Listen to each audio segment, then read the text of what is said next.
Why, hello there.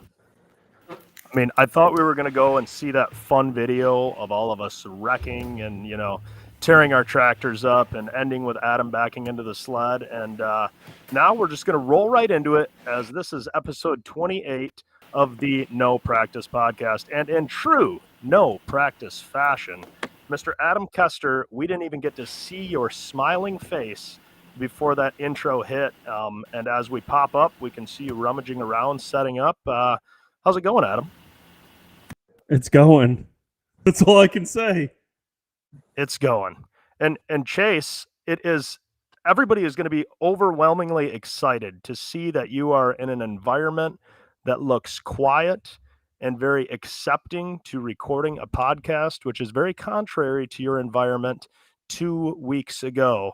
Is your microphone on? Is it quiet there? What are we working with this evening? How's my audio? It's excellent. Way better than the last time. Good to see you. Really? It's the preparation of this. I feel like we don't do enough justice to our audience because we really do care a lot about it, but just sometimes it's hard with schedules to get us together and collaborate. So the No Practice podcast brand is staying true to its colors for episode. What is this, 20? We hit to 30 yet, or 27? 28. 28. Episode 28. This may be our best No Practice yet. So Adam, I'm going to need this just to get through right here, buddy. I So don't think what do we anybody got else there, really Adam? What do we This understands. is the type of We're friends about we are here. 10 minutes till the show, You know, and Tyler calls me just to make sure that I'm even going to make the show, and I'm like, "Yeah, I swear to God, dude, I'm almost there." And so I get it up I here, have one and the better- link I have one better than the link won't work. We're The link talking wouldn't work. I We're finally talking got the about link to real work. friendship here. What We're we talking doing, about real Chase? friendship here. Hang on. I think that's a connection interruption. I think you're I get a interrupting call me. from Adam on Thursday night. You know, we're despite what some people think, we are actually good friends. We do talk off air. Adam calls me. It's one of those late night calls. Like, hey man, what are you doing tomorrow night? I don't know. I've been out of town. I'm coming in, and it's Friday night. I'm coming to do a display like 10 minutes from where your house is. Like, let's do something. Get all this stuff going. Like, yeah, man, that'd be great. Talk to him for probably 2 hours, just catching up. All right, man, I'll be there about 2:00 tomorrow. That was Thursday night. Bullshit. Friday, I didn't hear a word. Friday afternoon, I didn't hear a word. Friday night, I'm like, I'm gonna call this guy, call him and get the FU button, and then next time I see him, that's 100% fabricated. 100% fabricated. Adam, let's hear your side of the story. You know, I used to think CNN used to stand for whatever. Now it's Chase's news network because he's just full of shit. He never called me. I did call him and did say that we. So what was not right with that? What was not right with that story? You didn't call me and I didn't ignore it because I didn't get a phone call to ignore. But that I is did. key detail.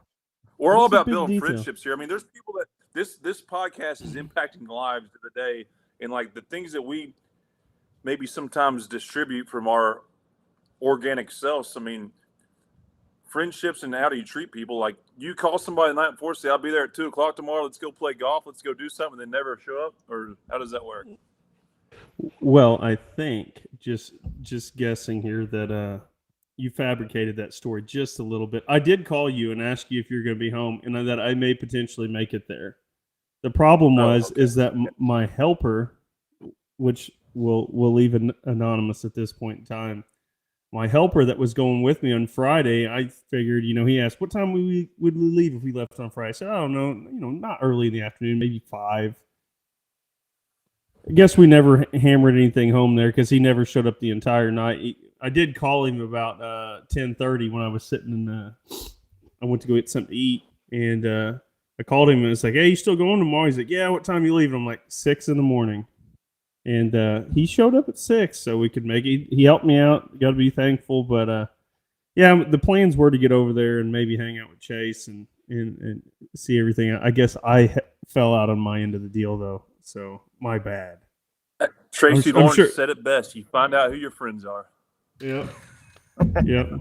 Hey Chase, just remember when you do pass away, I hope it's a very long time from now and I'm still alive, I want you to invite me to your wedding so I can let you down one more time. And you're coming in hot with Joke Sniper, episode 28.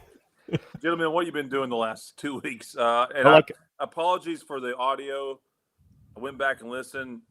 It was the best we could do, but you know what? We were at a You local got a mouse in your establishment. pocket. It was memorable. We just won't try that again. So apologies for that. Tyler, what have you been up to the last couple of weeks?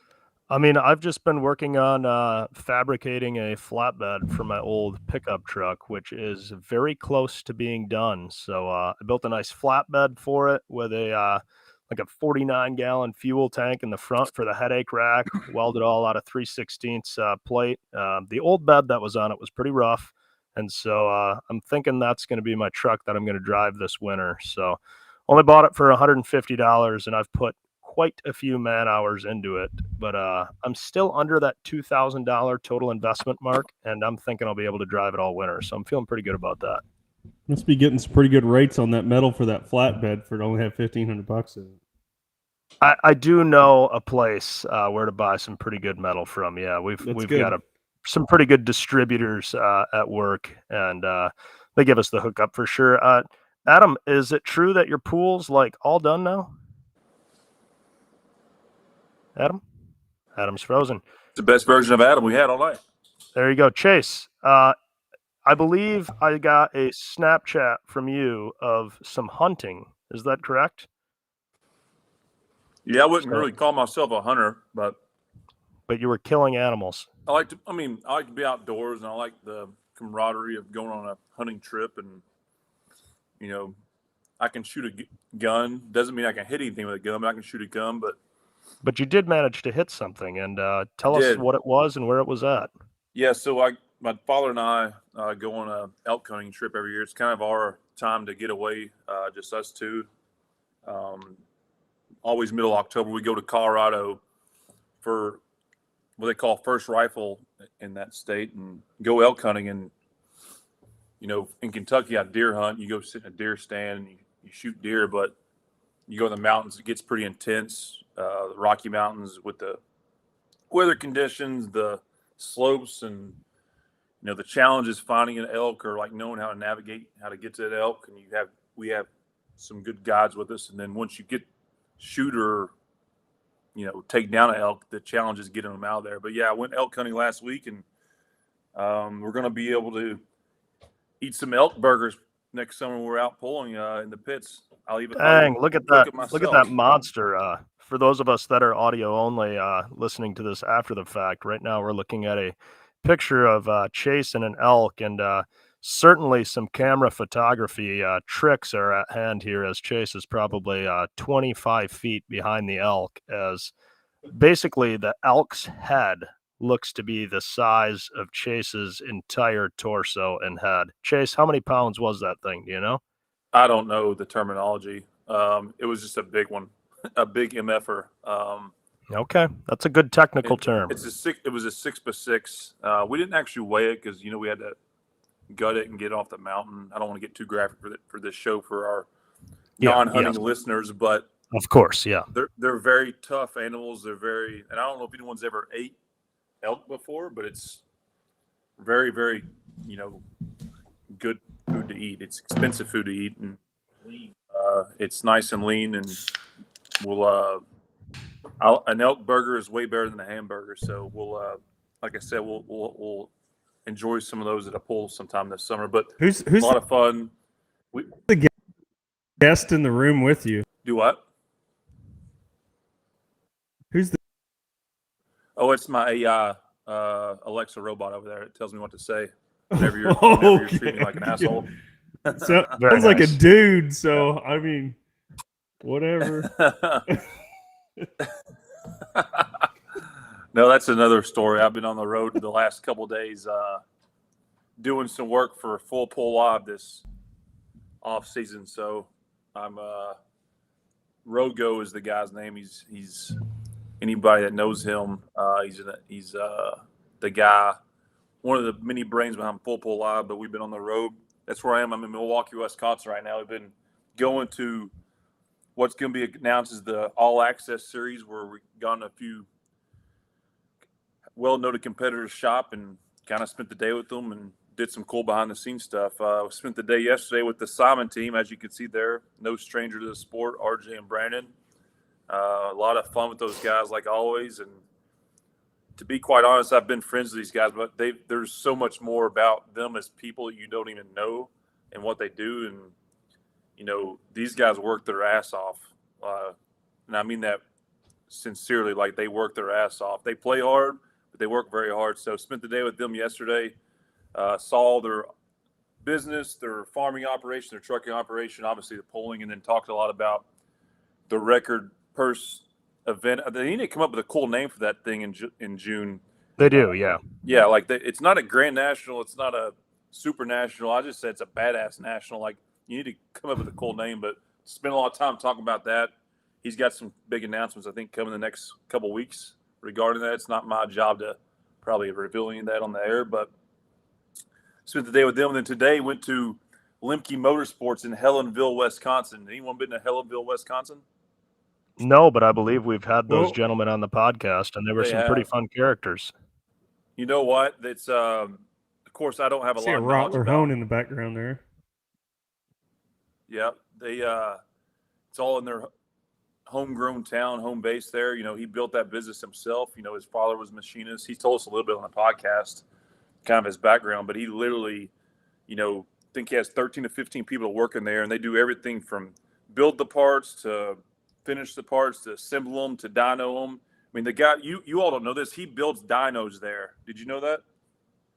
Very nice. They build I didn't engine know that. dynos. But the coolest thing, and again, this stuff will be available on Full Pull Live coming December. A lot of announcements coming for that, and there's a couple other things that are going to be on Full Pull Live in December. But one of the coolest things I've ever seen in his employees there, you can tell they have great camaraderie, and I think anyone from any walk of life that just wants to see good leadership, you just need to kind of see how Robbie Lemke operates. At 3:30 every day, they don't punch time clocks. They kind of meet in the middle and have a end of the day beer or two. So got to take part in that and learned a lot, honestly, not to do with polling, just about how to be a good person, a good leader. So been a fun educational day for me, but luckily all that education I learned I'm going to lose just hanging out with you two the next couple of hours. So it's a full balanced day. Well, I mean, that seems like one of the more productive weeks you've had in the last couple of years. So, I mean, it's pretty hard to knock you after all that. Yeah. I'm pretty proud of you for sure. I'm in Milwaukee today. We have one more day tomorrow, so can't wait. So to answer your question, Adam, we have Rogo in the background here, the cameraman. Formerly was with Pigman, the outdoorsman for I think 18 or 19 years, and heard about Full Pull and Full Pull Live, and quit his job and came to work for Full Pull. So we got some talent here on our hands. What a guy! What a guy! Yep. Adam, what have you been up to? You've got the blue tractor sold. We saw on Facebook and Snapchat. Is that correct? She gone? Yeah, that thing's gone. So over the last couple of weeks, to be honest with you, I've just been trying to get ready for the busy off season that's about to hit with people bringing engines and whatnot. So I've been working like crazy, trying to do some stuff around the house. I've had the swimming pool project. I've had a swimming pool at my house for numerous years. So when I bought it, it was there, but it was kind of wasn't the nicest area in the back. And 3 years ago, I shut the pool area down, and having a kid, thinking about having a kid, neighbors having some young kids running around. I needed to close the pool so I could make it safer, put a cover on it and everything. So it's been a big project. I've been really excited to get it finished just in time for winter. So we'll get to use the pool next year, but I've been kind of focusing on that, and not really much else working. I don't do too much, dude. Are you gonna treat your pool invites like you do your self invites to your friends, just not show up, or like how's that gonna work? No, I was just trying to let you know how it feels to be told that you're going to do something, you don't do it. Oh. I don't know who that's intended to, but it's well received. Thank you. Yeah. No. I had every intention of hanging out with you because I don't get out very much, and I really wanted to come see and hang out and maybe play some golf. I got to play some golf the last couple weeks, so that's been fun. But outside of that, I've been working, man, just like a fool. So Happy to be here. I apologize to the guys, the fans, everybody. It is 100% my fault. I got a worker here. I'm trying to get a few things done before the 7 o'clock hour, and I only get a couple hours of the day to get some work in with this person. So I apologize for not being prepared. On the show, we're going to be nice to you, so we understand, Yeah. and thanks for joining us for episode 28. Yeah. Even though Yeah. we didn't see you till the intro ended. So No, it was. I was starting to get worried. I'm like, they're going to start. I looked at my watch. It was a 7:01, and that's exactly when the link finally worked. And I thought, well, we made it. So apologize, guys. Well, we're glad you're here. We're glad you're here. Chase, question for you. Last year, I believe you put in for the National Farm Machinery Show and you got snubbed. Will you be putting in this year, and do you think you will get snubbed again? those applications were due last week. So Really? yes, we did put in. It's intense to even try to get in that event, especially with the thing about getting into the event is you really got to have like a benchmark stellar season. And I mean, sure, you won the NTPA Grand National points and the Interleague, but will that be enough for someone like you to get the invite is the real question. Is that a big enough resume? I guess it depends on their criteria requirements. If they're valuing podcast hosting abilities, you probably won't get in.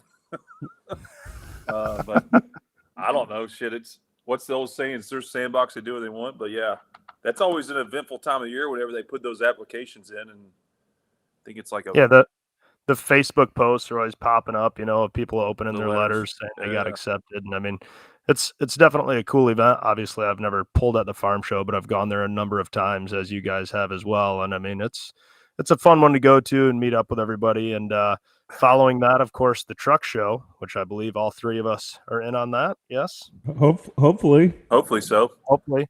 I can tell you one thing. I can tell you one thing. If we don't get in, I'll still be at PBR on 4th Street.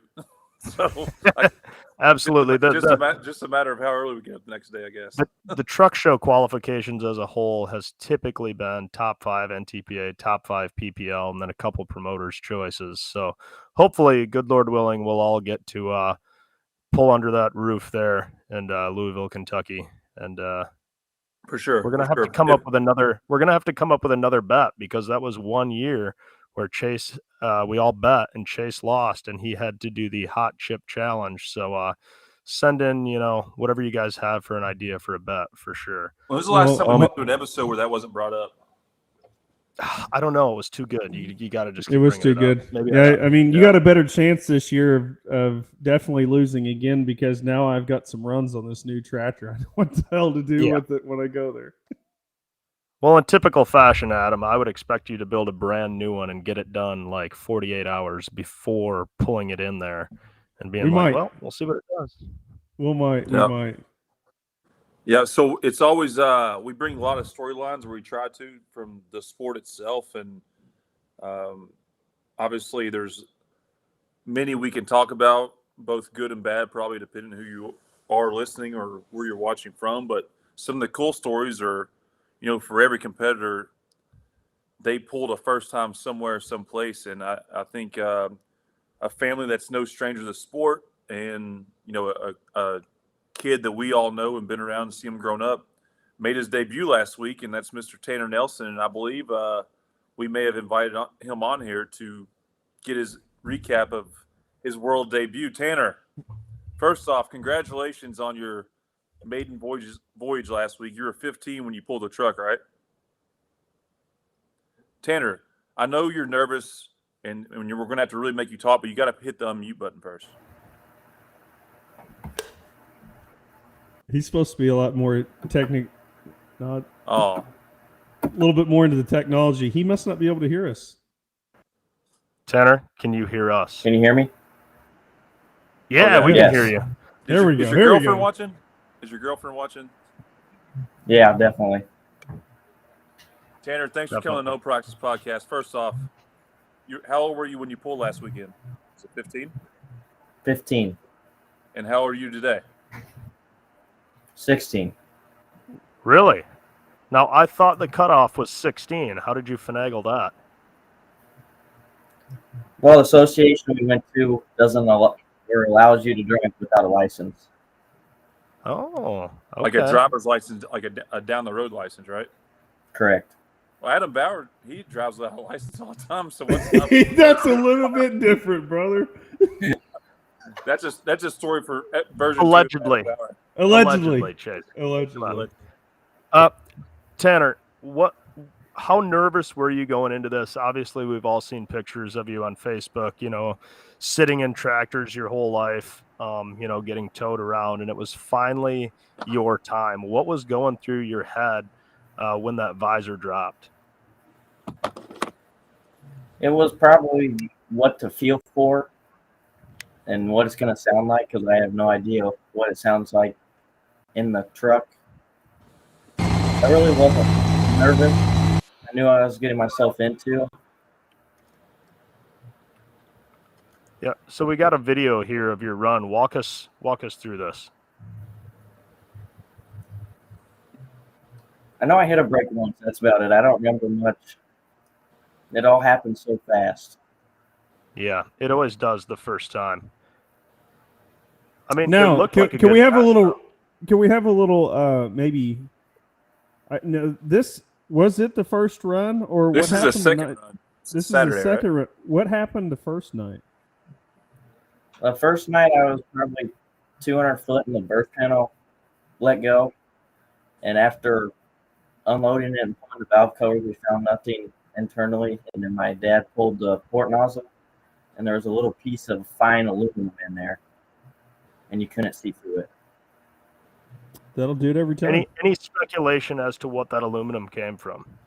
No idea. No idea. So for poor Tanner, unfortunately, it's his first pass down the track. This huge moment. His whole life's been building up to this. He gets this thing wide open. It starts to take off, and all of a sudden, boom, blows the burst panel. And I saw the video, and I thought you did a great job getting out of the throttle and getting the thing shut down for sure. What was going through your head at that moment? What happened at first, and then I looked over to the left of the motor where the burst panel was, and I saw that, and that's kind of what I figured. Yeah. I didn't feel it bang. I just felt it lay over. Sure. You know? That comes with time. Hey, See, it all starts out this way when you're young. You'll start out, you get in there, you don't know exactly what happens, you just know it's not right, so you kind of get out of it. Or you don't. Sometimes you don't. If you're on a good run, sometimes you won't get out of it. And then as you get older, you're still going to be young and ambitious, and you're going to try for the win every time. And you'll get better. Then as you get older, you'll start paying for those parts that you're tearing up. Then you'll start backing out of the throttle a little bit quicker every single time. And then you'll start worrying, did it tear up this or did it tear up that? And it starts going through your head. But that's pretty, I have to say, it's pretty professional of you to get out of the throttle. You knew it wasn't really going any further. Instead of just staying in it and potentially damaging more parts, you got out of it. Tanner, you're a man of a lot of words. Thanks for coming on the podcast. Yeah, no kidding. No, Tanner, we like to heckle him. Tanner, so you're Jeremy and Misty Nelson's son, but beyond that, why don't you tell everyone listening about yourself? I mean, you're a high schooler. You just got your license. In Illinois, do you get your license when you're 16, or how's that work? Yeah, you get it when you're 16. So when do you have your permit? 15. So you're driving by yourself now since when? What day did you turn 16? Monday. So you've been by yourself driving as a 16-year-old since Monday. Have you had any co-passengers yet? No. My cousin Brady, that's about it. You allowed to have any, like in the state of Indiana, you have to wait 1 year, or actually it's a month and a day, they say. And then for 90 days after you get your license, you can't have any passengers. Is that way in Illinois? Oh, really? Yeah. It's like one non-family member, and you can have a family member, but there's a curfew on weekends and weekdays. That's interesting. So you have your license now. Tell us what grade you're in. You're obviously 16 years old. Kind of what your future ambitions are, if you know what they are. If you don't, that's fine. And kind of how you see your future playing out the next couple of years. So I'm a sophomore in high school. I really want to go to a machining school and learn how to run some CNCs in the pulling side. I really want to win a championship in the 2-wheel drive and then move on to the mini rod, but we'll see. Okay. Okay. Go ahead, Tyler. Does this mean you've permanently kicked Mom out of the seat? Yeah, she's been kicked out. She has. You're making the claim. Does she know she's been kicked out? Yeah, even my dad said it. Ooh. I love it. You mentioned a can you? championship, and you mentioned getting into the mini rod. Does that mean your qualifier is that they told you have to win a two-wheel drive championship before moving into the seat of the mini rod? No, they just said I have to get some two-wheel drive seats before the mini rod. Okay, the Theobald spoke very highly of that order. So, I mean, we see how good Chase drives a mini, and we see how good Bryan McDonald drives a mini, and Bryan had more recent experience in the two-wheel drive, and you see how well he drives a mini. So, I mean, it really all checks out. I do think it helps you on some tracks, but some tracks it might help you or hurt you. Yeah. So two-wheel drive, you got to be more patient with it. In the mini rod, you just flip the throttle wide open, and you either win the pull or you roll over. That's about it. Yeah, if you have your mentality. Yeah, absolutely. When's the next time we'll see you driving, Tanner? Probably Pleasant Hill, ITPA. When is that date? I have no idea. I can't Not come horribly. Okay, well, tell us a little. First ever teenager to come on here, and you've done well so far. Not bad. Hey, Tanner, tell us about your truck. I mean, was it a new build? Was it an existing truck that you guys redid? You put a new body on it? Tell us a little bit about your truck. It was my dad's original chassis from Higgins, and they sold it, and it went to Texas to the Hunts, and then they sold it back to us, and we added down the base with 2 frame rails, what my dad did, and we put a Ford Ranger body on it, and that's really about it. We changed some things to the side, but nothing major. I gotcha. So that's kind of unique that that's your father's truck. I guess it has something special to the Nelson family in it. So I was really curious what vehicle you did use. So it was an existing truck of the family. It's pretty cool. It's a truck my dad won one of his championships with, or his only championship. Gotcha. And Cool. he tells me every time he wishes he had it back with his other chassis. Well, tell him you can trade. No, you got it back. That's awesome. So you just turned 16. What's your first vehicle that you're driving on the road that's yours? You got one picked out or not yet? A Ford F-150. Okay. Fair enough. How many miles are on that F-150? How many miles are on that F-150? 105,000. Okay, that's good. We're over 100. That's good. I was gonna be kind of mad if some young punk's driving around like a new pickup truck or something. Tanner, we all know that you're friends with the Sheltons, and there was a video of you at a race warming up Stan's car, like in the driver's seat. Is that correct? Yeah. Tell us how awesome that was and how that happened. Like, There not was too all many Hank people that get to Jackson's do that. fault. They were about to warm it, and Kevin was over talking to somebody, and Hank said, "Put Tanner in the seat." So Reese put me in the seat, kind of gave me a quick rundown of what to do. And then he started it. Whenever he whacked the throttle, that was pretty neat. You can just feel it kind of hop off the stands. Like a legit NHRA trim Pro Mod car, you just hop Just behind hop in the it like wheel, it's nothing. fired it up, whacked the throttle while it's up on the stands. How many of your friends did you show that video to? None, because nobody knows what it is. Really? My school's full of a bunch of city slickers. Man, you need city slickers. You need some damn better friends that you I was show gonna that say, video what do you to, and they'd do? be You like, tell your friends "What?" did you pull like on Monday? You get to school. Obviously, you're 16. Did you tell them, "Hey guys, guess what I did last weekend?" Or did you don't even go there with them? Some of my teachers asked, I saw the Facebook post, and they kind of just like, "What is it?" And I said, "You can't. It's hard to explain until you actually go to one. Whenever you go to one, you kind of get the gist of what's going on." Tell them you need So a when you field get to trip. school tomorrow, when you get to school tomorrow, you're gonna tell your friends you're on the biggest podcast in the history of truck and tractor pulling. No. Okay. We don't have good enough language for Tanner. Sorry, Tanner. Tanner, you're No. you're a very black and white guy. I like it. Yeah, Thanks this is for for coming on. sure. We always got to ask some challenging questions. Tanner, we can't let them sneak out of here. All right, so Tanner, what are your favorite classes in pulling? Two-wheel drive mini rod? Did Mini you say rod it? or pro stock? What is it? Mini rod or pro stock?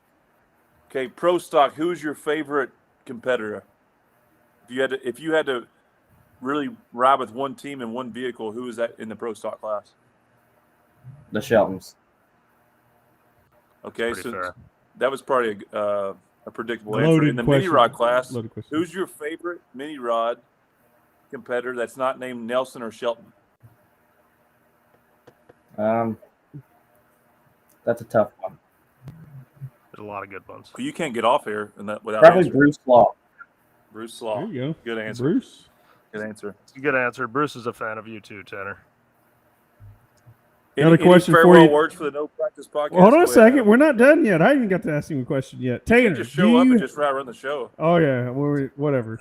Do you have a curfew, and what time is it? No, not yet. I haven't been out late enough. We've been in the field, and I just come straight home after that. Okay, what is your sister's curfew when she was at home? I think she said 10:30 or 9. Okay, well, 9 to 10:30, whatever that window is. It's gonna hate. I hate to say this for Kayla, but when my sister used to have a 10 o'clock curfew, mine was 11. When my sisters got moved to 11, I got moved to midnight. So you're in good shape, brother. Yeah. Tanner, The you've youngest watched your always dad. wins. Tanner, you've watched your dad be very successful in the pulling world and watched him have that success growing up as a kid. In your mind, what stands out to you as the biggest moment where you were like, I can't believe it. He just did it. I was just a baby, but probably the Indy Super Pull in 2011. Yeah.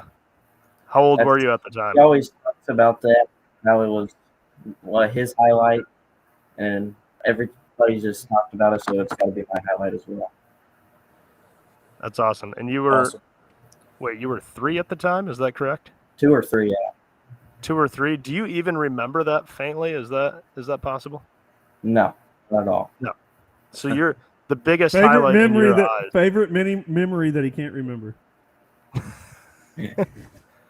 As you grow up, Tanner, some of your favorite memories are the ones you barely remember. So it's all good. For different reasons. Don't listen to what. Don't take that as like a good advice moment. So, That's Tanner, great do you have any advice. questions for us before we let you go? I just want to know how many times it takes Chase to back into the sled. Oh, in what class? 2-wheel drive class, Farley, Iowa. However many times it takes to win a championship. oh. I drove twice, Chase. Can't use that one yet. Well, it was a painful experience and one I'll never forget. Just like your dad, your dad's most memorable moment was Indy Super Bowl. Mine was back into that sled that one day in Farley. So I guess it all goes full circle. It's gonna be the next time you back into the sled when you do it in reverse on purpose. Yeah, For those people that don't know what Tanner's talking about, if this is your first show tuning in, we actually featured it our last episode. We had a side-by-side video of a child trying to back a Power Wheels Jeep up to a little pulling sled, and the child with the Power Wheels actually managed to do it quicker than Chase in like a little over a minute. So, yeah, Chase's infamous Farley, Iowa back up to the sled, I'm going to say was at least, what do you think, Adam? 2.5 minutes? I was gonna say 3 minutes. The most 3 memorable minutes, yeah. moment, my most memorable moment in pulling history. I'll never forget it. So I love it. Tanner, whatever you do, don't take 2.5 minutes to back up to the sled. All right, buddy? I just get back up to the sled and they have to shut me off. There you go. Yeah. Well, that Yeah. happens sometimes. What do Well, you- it happened. it You did a good won't job be the up last until time. that point. You did a good job Yeah. up until that point. So Tanner, hell of a job driving. We're very proud of you. We'll still heckle you, and you can tell us who your girlfriend is one day. But thanks for coming on the No Practice Podcast. I have a very strong belief this will not be your last time, and I think that championship will come very soon. So thanks for hopping on, brother. And it's what is it, 7:30? So you only got about 2 hours. So try to enjoy the last bit before your curfew. Yeah, go hop behind the wheel and drive somewhere. You know? Tell your mom and dad we said hi. Absolutely. All right. All right, see you, buddy. That's always cool to see kids getting involved with the sport, much like we all For did sure. at a certain point, and Well, having that first pass down the track. Yeah, I think what's really crazy to me is like you've seen this kid my entire life, and like obviously it was well documented his first time to be pulling. Obviously, a lot of our friends and his mom and dad and some of the fans, his really close friends and stuff are sharing all the stuff. And the pictures of Tanner just a few years ago of like some of the people around carrying him around, like a baby. It's like, holy shit, that was that long ago. So Adam, you're it's thinking, pretty holy neat. shit, that's gonna be my son driving one of these mini rods here in a few years. Well, man, you never know. I mean, that blew up pretty quick. Tanner's always been pretty skinny, guy and whatnot. But it's really crazy to see some pictures of like, like I said, some other pulling families like holding him like on their hip just a few years ago, and it's like, holy shit, he's driving now. So it goes. He did by a really quick. good job driving the truck for the first time. I told him, I sent him a message, and I actually went and saw him on Friday when he did it. I was impressed. I think he's going to be a good one. Oh, he'll be Kid's going good. to be a terror in a mini rod. He can't weigh more than 120 pounds. Yeah. He's got us beat already. Yeah. What I'd give for that. Yeah, what we wouldn't all give to have a little bit of yeah, it does go fast. Well, I was thinking about that. I mean, this coming up on this year, I've been driving for 20 years. That's kind of crazy to think. This is my 20th year, actually. Yeah. We did the math on it. Yeah, I'm nowhere near that, but next year will be for sure. It was my 20th year, and I had like a 3, 4 year, 5 year hiatus, but 20 years since the start, all counts, right? 2025 awesome. will be my 20 years. Last week we debuted a thing. Not last week, sorry. Last episode 2 weeks ago. And it was the hotline, the fan hotline, where you can call in at 302-272-5360. Call or text with questions or comments. And not only can that be used during the show, but you can also call up and leave us a voicemail that maybe we'll play back on the show. And we actually have one to play here. And you can also text in with some comments. And we got quite a few text messages, and we need to make sure to make a note. Like we had a bunch of, we had to filter through. Someone filtered through this. We had quite a bit of voicemails and text messages. So thank you for that. If you're not on here, then we'll add it to another show and give me a tally because it's all about the fans, right? Yeah. Yeah. If you're lucky enough to call, can they call in now? Give me another one. Can they call in right now too? If you call the hotline right now and you start leaving a voicemail, Chase may interrupt it. Yeah, that's very possible. So anyway, as Chase was saying, we had quite a few we had to rummage through. But one of the questions is, why did you let Chase, of all people, be the first one to win a points race since starting the show? Adam, what do we have to say for ourselves on that? Damn, I didn't even think about that. Why would we let him win a championship? Honestly, I think he earned it after eating the chip. I think it was good karma for him. I guess that's good payment for him for all the abuse he's taken. I mean, it seems to be that most of the places we go when we talk about the podcast, most people really hard on Chase. So I guess that if that's payment to make him feel better, then so be it. That makes sense. Another question is, what are we looking forward to most in the 2025 year of pulling? Go ahead, That's Chase. the easy one for me. RJ Simon's Badass Nationals, as I'm calling it. Yeah, I saw one of our comments. I think it was might have been Todd Morris. He wrote for a name for that. It should be the Simon Says 50,000.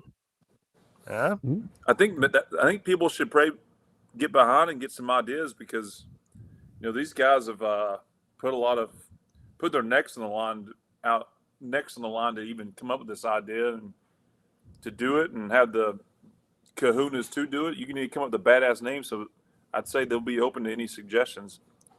Absolutely. Adam, what are you looking forward to most in the year 2025 for pulling?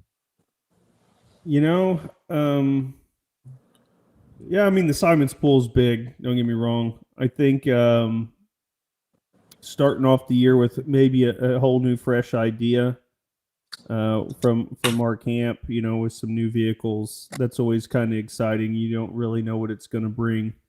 So the excitement of getting some new vehicles ready for the year and seeing what we can do with it.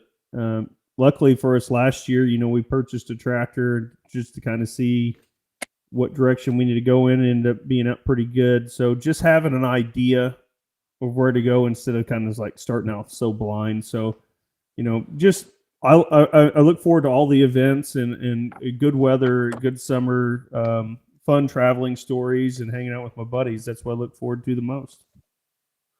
Absolutely. For me, maybe I'm a little bit biased just because it's coming up on the horizon and it's closer than what it feels like. But provided I get invited, going to the truck show, I feel like is always a really cool environment because you're kind of reuniting with everybody after the hiatus of winter and you're kind of in a different environment, like Chase said, going to PBR. And it's just, I don't know, it's got kind of a fun feel to it compared to other pulls. So that's what I'm definitely looking forward to. Another question is, what is your guys' favorite track to pull on and why? Adam, favorite? That's a He's thinking.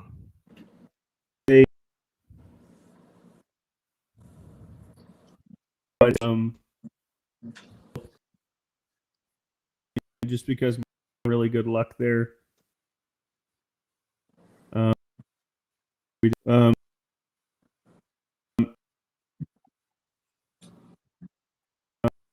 It is good, but I don't think it's the best. But the an out back venue. So if you're going to split them up into like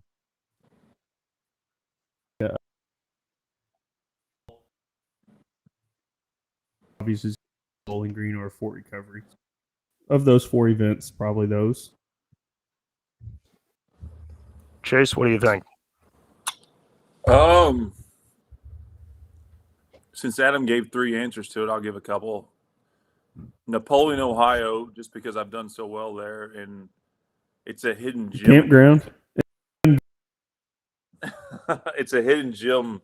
I think I've won 4 times there, but it's a hidden gem of pulling. Just it's a fair, so it probably gets lost in a shuffle. And then in terms of just the power track and just tracks like badass track, I'm not saying RJ and Brandon are not paying me to say this, but Farley, Iowa is probably the best track I've seen or that I particularly take a liking to. So those 2 events, and then Chapel Hill also. Chapel Hill is just a special place all in all. So those are my 3.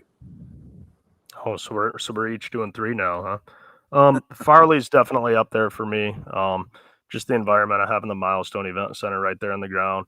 I always love going to Hillsboro. That's an awesome facility for sure.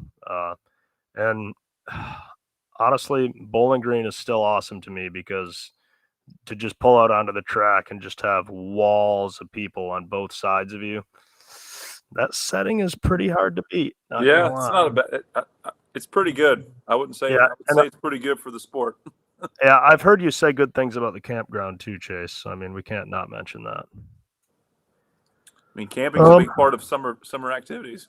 Yeah, that's right. I'm reading through some other ones here. Some of them, they're honestly so polite and nice to us that I think I would be too uncomfortable reading positive things about us out loud. Like, I just don't know if I can do that. Do you guys want to hear it or not? I'd say we need to. We don't allow the Adam button on the fan question, so we have to answer, right? Okay, this is a little long. I'll read it here. Dear Tyler, Chase, and Adam, first thing I need to say is thank you. Thank you for putting yourselves out there and entering the pulling world with your podcast. You guys have filled an empty void in pulling that has been there until now. Fans are now able to put a face and personalities to their favorite pullers they see on TV and social media. There's so many people in this world that look up to you guys.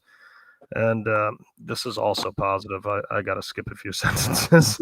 Listening to your podcast is the best part of my week. I listen to it on my drive to and from work. It usually takes me a couple days to listen to a full show, as my drive is 30 minutes. Only thing I would change about your podcast is to not have Chase be on. No, I'm just kidding. I can't say that. The only thing I would change about your podcast is to have a new episode every week, but I understand that's not practical. Keep up the good work. I have an idea for you guys this winter. I'm sure you've all heard of the Midwest Winter Nationals. As you know, it's one of the bigger indoor pools out there. Every year, they've been adding more mini rod classes to the event, and it would be really neat if you guys would help announce one of these mini rod classes there. There's limited and econo minis that are a good stepping stone to get to your level of competition. We need to promote that to younger people that can still get into the sport of pulling without being a millionaire. If people don't understand the stepping stone effect, they'll wait their whole life until they have enough money to build a Grand National tractor, and if they wait long enough, they'll probably lose interest and give up on their dreams. Life is short. If people want to get into the sport, they need to stop waiting and find a class that fits within their means and get after it. These limited and econo mod mini classes are a good way to get people rolling into the sport of mini rod pulling. It would be super cool to see you guys announcing that class at the Midwest Winter Nationals and help support and promote the entry-level classes. Thank you for everything you guys do, and happy one-year anniversary to the best podcast in the world. That's Cheers to that, whoever that gentleman was. Thank That's you. very yeah. polite. I mean, cheers to that. I promise Chase didn't write that and send it to me and had me read it. That was See, that we're was not all actually- that bad. I mean, some people like to say we're bad. We're not that bad. Some people like it. I don't like reading No. positive things about me. It makes Well, I mean, if you want, people can leave negative messages too. Which, man, I'm sure Yes. we've all gotten a little flack Those are for more some fun. stuff. we Yep. we did get, well, I feel like we at least got a comment on his thing. Those entry level classes I feel like look pretty wild because like those things will head to the right, head to the left. They're up on the wheelie bars, and I mean they crash those things. I feel like those are just as edge of your seat to watch, dang near as the big guys. For sure. I've been to the Midwest Winter Nationals. And to They're, answer that request, I mean, our schedules do get complicated, but I can't imagine us saying no to anything that helps grow pulling. So to answer that question, someone ask us, and then we'll decide if we can do it or not. Or we don't maybe normally say no because we don't want to do it. Thing is for the quality of the broadcast or whatever you want to say is just having the information on the guys. Luckily, like when me and For Tyler, sure. even Chase jumps in there and we're doing the full pull live at Bowling Green. Like me and Tyler, session 1 of Bowling Green, Ohio, me and him were announcing, and I'm going, this is kind of crazy, but part of it is you have to know the people. If you know the people, you Yeah. can kind of tell stories about them, and it's easier to kind of navigate through. So it's Sure. it's not saying that I wouldn't be up for doing it, but we'll just have to see what kind of timelines we all have, and that's usually a pretty busy time of the year for me. But we'll have to see. Everything's always on the table with the No Practice podcast. It's busy for me too, but I've been there several times, and I gotta say that event drinks beer quite nicely. So it's not out of the question that I'd be showing up to that again. Is that a place where you went to the bathroom and come out and saw like a half of an engine sitting at your feet? I came out of the bathroom and there was like push rods and lifters and part of a connecting rod hitting the wall above my head as I'm kind of like ducking down. And I mean, I tell you what, that'll really bring the excitement into the room when you got that going on. Yeah. They No only say question. that stuff happens when you run hot fuel, though. Yeah, for sure. Oh, for sure. everyone follows the rules, Adam. Yeah, absolutely. I think we got a voicemail too that we can actually play if our backstage people got that strung together, perhaps. Hopefully we can hear it as well as our guests. All right, we got the fan hotline. Let's give this a try here. Okay. Yep. Adam, if you could sing Hotline Bling to bring us in here. Using pulling vehicle from the start line. I think that would definitely speed up the show. And I know the diesels have got to, all those guys got to get the thing warmed up, get everything ready, and that can all be done behind the line. But they still tow them to the line. The mods, anything with a blown engine on it, let's start that dude out there on the track. I want to see that. I want to be more involved. How do they start a 4 engine? How do they start a single engine? How they, what do they do? What's the crew do? I think that's so interesting.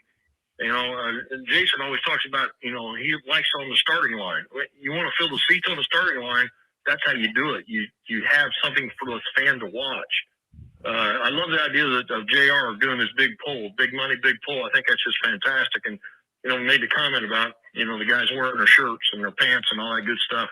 And you guys are rolling in with these haulers that are, we're talking, Formula One haulers you guys are rolling in with, and which is fantastic. I love to see it, but man, let's dress the part and let's do it right. And then, I'd love to see some old school interviews. There's some iconic drivers out there that I think we ought to bring on your show and listen to the stories. I love the storylines you guys have now, and the interviews you do are just amazing with these drivers, and I think it brings a lot to your show. But there's some old schoolers out there that don't pull no more that, man, they could tell so much.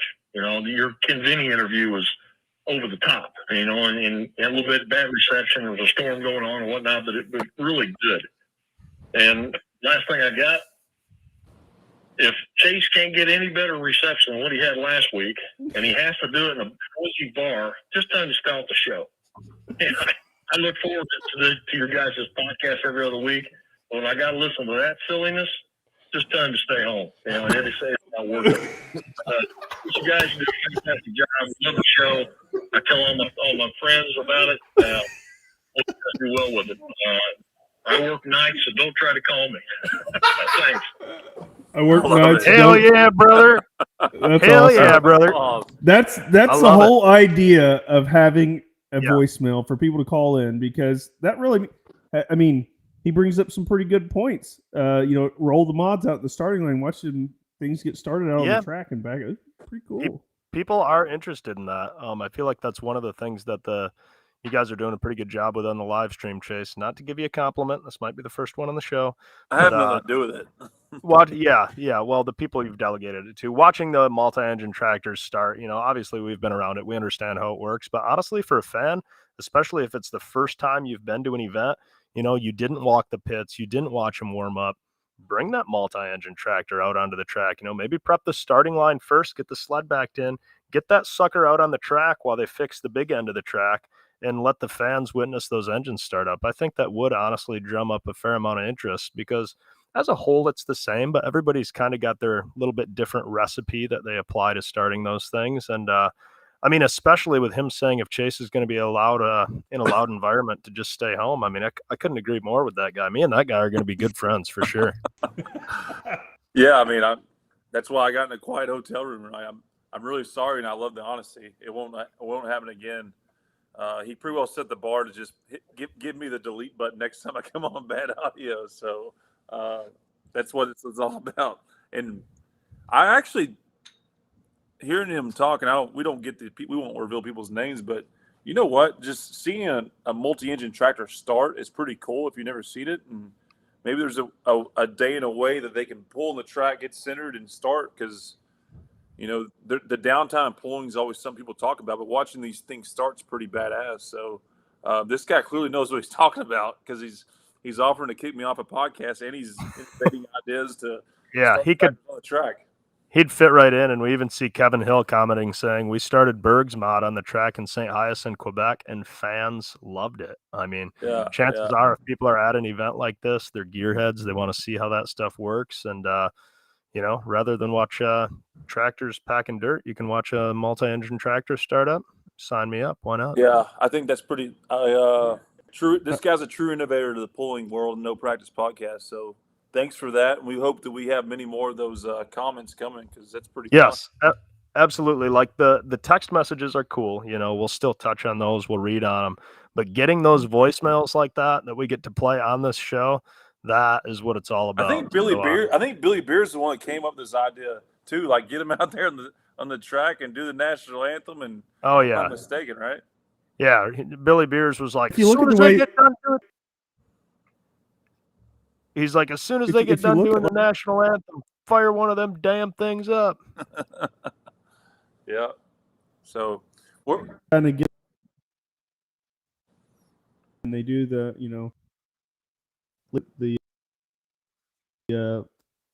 the big song, and then they fire that thing up right on the line, and then they take off. It's kind of a thing, and he kind of says the same thing with the pro stuff. Yeah. Yeah. Hard Adam's to got get some running. questions. Adam, and- Adam, you're at your best whenever your audio goes mute. Oh, I apologize. Go ahead, boys. No, your connection got bad. I'm sorry. Yeah, Oh, yeah. I think what Adam was saying is that the National Farm Machinery Show does a really good job at that, as far as like they have this big build up moment, if you haven't been there, where you got God Bless the USA, the national anthem, they've got their big countdown on the big screen. And while this is all happening, there's a tractor backed up to the sled, hooked to the sled, ready to roll. So really the moment the lights hit, you hear the announcers and let's go pulling. And I mean, it just really builds the energy and then carries that energy right into the event for sure. Yep. So I nice think we're job, on, I think Chase. we're on, Rip we're that on Adam. record. He's We're on leaving. record time to bring our guest on.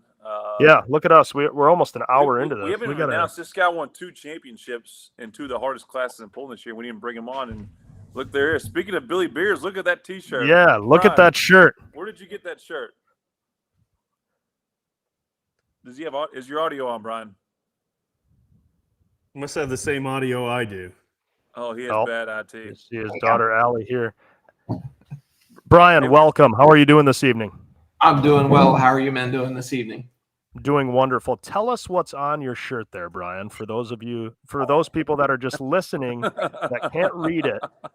What a good timing. That's great timing. Shout out to Billy Beers. Yes. And it was Billy. He said, we ought to have a tractor hooked up to the sled. And the minute that they quit, we're going to start it up and pull it unlimited. I mean, What's your comments to that gentleman?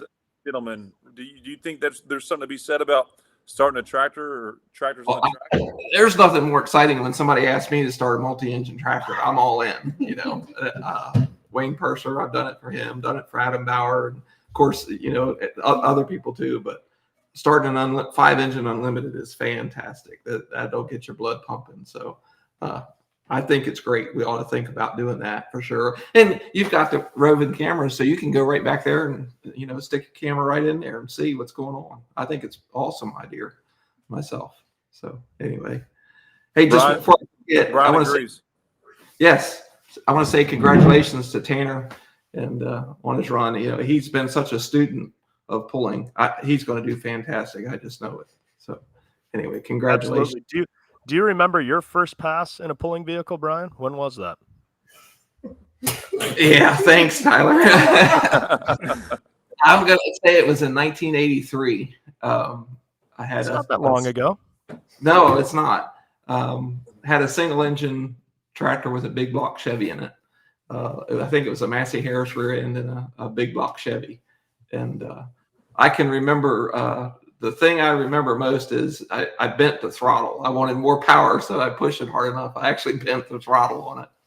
And it didn't have a ton of power. I had pulled some farm stock stuff and whatnot. So, it had more power and a lot more speed, but it wasn't, like jumping into a mini rod or a multi-engine tractor or something. I was going to say, after 41 years, you still do the same thing. You won a championship driving mini rods. Congrats for being consistent from your start.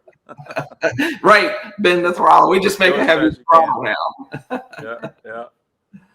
Yeah. Thank you all. Appreciate it. So what got you into pulling? What got you to make that first tractor, buy that first tractor? What inspired you that said, this is something I want to do? Probably my dad was the biggest influence as any. We went down to the Farm Machinery Show, in the early 70s. And I was just, so impressed with it. And thought it was fantastic. I love the power, going fast, and that I was, and did some farm stock pulling and whatnot. And there was some pulling in our area. There wasn't much else going on. So just kind of really like the horsepower.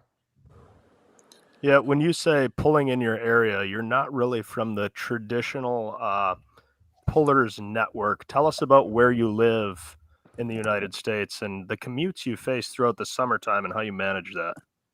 Yeah, I live in Maryland, and not real far from the Atlantic Ocean.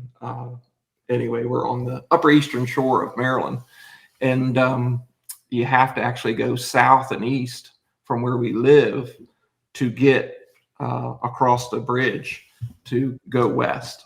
So it takes us about an hour to just get to off of the eastern shore of Maryland. And then we're about I'd say 6.5 hours from the Ohio line, give or take a little bit. And depending on traffic, we have to go between Baltimore and DC. We try to split those. And sometimes you can get caught in traffic and, you can add 15 minutes to 2 hours. So yeah. Are you not taking the rig across the Francis Scott Key Bridge anymore, or what are we doing there? No, that's gone. So That's bridge, not funny. yeah, It's not funny. Not funny. it's probably only 20 air miles from where we are, but the Francis Scott Key Bridge actually went across the river. It didn't go across the bay. It went north and south. Gotcha. It was the beltway around Baltimore. It was the east side. It was the connector for the east side of the beltway around Baltimore. So anyway, we try to stay away from Baltimore, Washington when we go across, but no, you can see across the bay. It is not real far from us. Yeah. So you're a farmer on the East Coast, which there's a lot of Midwestern farmers across probably the country, maybe probably watching this show that are pulling fans. But is it safe to say your farm is on the Chesapeake Bay or somewhere around there, like you're overlooking the ocean? And how does the weather, you see all the country, a pulling country, quote unquote, like how's the weather different from where you live to where that is, and some of the things you have to battle compared to elsewhere? That's a good question. We are not far from the bay at all. Allison lives just down the road on a farm, and that actually you can see the bay from the end of her farm, and so you can hear the boats in the summer. That's how close we are. And the weather, it seems like the bay, the storms come across Baltimore and stuff, and sometimes the bay being a little bit colder will break those storms up, so we may not always get as much rain. As a matter of fact, we're really dry here now. We haven't had rain really since Bowling Green. We have less than an inch of rain since Bowling Green. And although now, a lot of times we don't get that. We'll get a hurricane or something come up the coast or something, but this year they all went inland and none of them came up the coast. So you have to be worried about hurricanes. But so far we've been just on the other side, too dry. Matter of fact, today I was in the combine. I could see smoke off to the east twice today. And a good thing it was white smoke, which usually means a field fire. But I don't know how many field fires I haven't seen this year because we've been so dry. So does that mean your crops are going to be substantially worse than they were previous years, and maybe you're not going to be able to put as much money into your budget that you normally do? You're going to make it a little easier on all of us. Adam, hey Brian, how much money have you have in your bank account? No, it's going to be the tax man won't like me near as much this year as they have been. He's one of the few guys I know that nobody knows this, but I mean, a few people do. But he comes out with this new mini rod. 2 years ago, right? 2 years ago. 2021. Okay, 2021 builds. 2021, he has a new tractor, and then what? This year you got a new chassis, right? So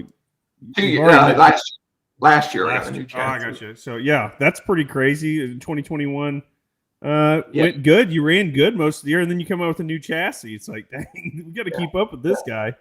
Well, we can't hardly talk about Brian's first pass in the mini rod without, I believe, referencing, a picture and a video, perhaps. If memory serves me right, Brian, it was at Fort Recovery, right? Yes. Fort Recovery was the first run. So we're going to take a look at this video. Brian, if you could walk us through what happened in this pass, what went good and what went bad for you here? The night before, we a bracket broke that held the barrel valve to the injector, and the barrel valve fell off and it leaned out at about 50 feet and detonated. So big detonation. It blew the burst panels out, and it had leaked down quite a bit, but it wasn't terrible. And anyway, so we're like, yeah, we're going to run it again. We know it's hurt a little bit, but I think it's okay. It turned over all right. And anyway, Derek from Modern Machine, he took the bracket back, made a new one, and we bolted it on the next day. And anyway, it had so much blow by that it blew the blow by tube off that took it down to the ground, and all that blow by was coming right straight back on to me in the fenders, and I couldn't see. Now, you didn't back out of it, but I think it paid off in the end. Yeah, we ended up winning, and but no, it was going pretty straight enough, and it didn't do anything too stupid. So I was like, I'm not backing out. I couldn't see real good, but anyway, yeah, there's the result. Yeah, there's the picture we want of Bryan wiping his eyes, and the fenders are covered in oil. His transmission protector deal covered in oil. He's wearing a black fire suit, yet his legs look green because there is just so much oil on him. And I mean, that tractor was shiny and brand new. Everybody says it when you come out with a new pulling tractor of any kind. They say, "Yep, looks nice. It'll never look this clean again." And boy, that couldn't have been more true for Bryan's first full pass down the track. He gets the win, but absolutely covers that thing in oil. Yeah. Bryan, because of that, do you now pull with your visor down, or do you prefer to learn things the hard way more than once? In a rare occasion, I may forget to put it down, but I do my best to remember. Matter of fact, I've got it loose enough that if I take off with it up now, the vibration, it'll come shut. I have very little pressure to hold it up. So it's foolproof. If I forget, it's going to vibrate down. That's one thing I've never really understood is anybody sitting in a mini rod or any pulling vehicle for that instance and leaving the visor up. It's kind of it didn't work out so good for Mike Wilhite a few years back when his tractor blew up and it burned his face. So always keep that in mind. I always put that visor down. Yep. Highly recommend it. Anyway. Hey, but you're undefeated when you leave it up, right? Maybe I up guess. a little bit. That's a shame because Bryan has such nice equipment. It's very clean. Obviously, everything that you've ever owned has been like spotless and just everything's to a T. Did it hurt your feelings pretty bad during it? But I mean, I know you did win the pool, but having to clean that mess up after that, I mean. No, not really. It was a lot more. That's the mini rod. It's a really fun ride. And Allison's saying she cleaned it up, but I got. He didn't have to clean it.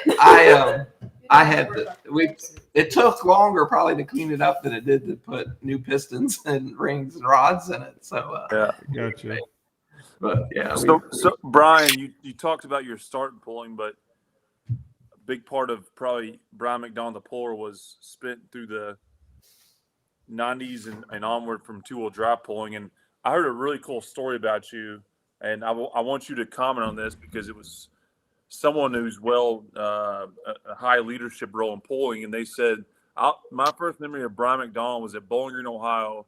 He shows up to the pool in a two-wheel drive with a Chevrolet motor and kicks everybody's ass. It was what was later the Midnight Mistress two-wheel drive of rolling bars, but for someone to say something like that, tell us kind of that story from your version of it, because you showed up with a Chevrolet motor and kicked everybody's ass and never heard of them before, but that was your coming out party. So is that story true? Is that story true, 1, and 2? If it was true, tell us how it happened. Kind of. Anyway, I had pulled, I guess the first time I pulled a two-wheel drive was in '87, and that was literally a cast iron big block Chevrolet engine, and pulled that for a couple years and graduated to a Rodak, and then got married and sold the truck to Stockett's and got married and built a house, took that money and built a house, and didn't want to stay out and took time and built another one. And that engine was actually a KB Olds block, and it had the Alan Johnson billet cylinder head. So it was the Oldsmobile deal, which they were pretty good cylinder heads for their time. They were a raised port, well-flowing head, and it made good power, and worked with little field blowers and they had a good blower, and it's pretty good stuff. It was probably better than Chevrolet stuff. I put it that way. So the story's true, though. You showed up to Bowling Green and kicked everybody's ass with something they hadn't seen before. Basically, yeah, it was 93. Won the ring in Bowling Green in 93, and again in 95, I won the ring with the same combination. Mostly pulled on the East Coast, just didn't have the time or the money or the equipment to travel, in the Midwest. And so pulled in the East Coast, and there's some pretty tough two-wheel drives on the East Coast. You got schooled pretty good, a lot of different tracks. So you had a lot of different experiences and stuff. And, going to Bowling Green, that track was a lot better than anything, so I had to run a little different gear ratio and stuff, which, that took a few minutes to learn. And anyway, it was pretty interesting. Yeah. So would you agree, like going up through the years of pulling on bad tracks and going to some events maybe that not been, like I said, the tracks aren't as good and difficult, the sleds you pull. When you get on a Grand National track like a Bowling Green or something that's a lot better, does it help you more that you have pulled on bad tracks and kind of know how to get down a good one? I don't think so.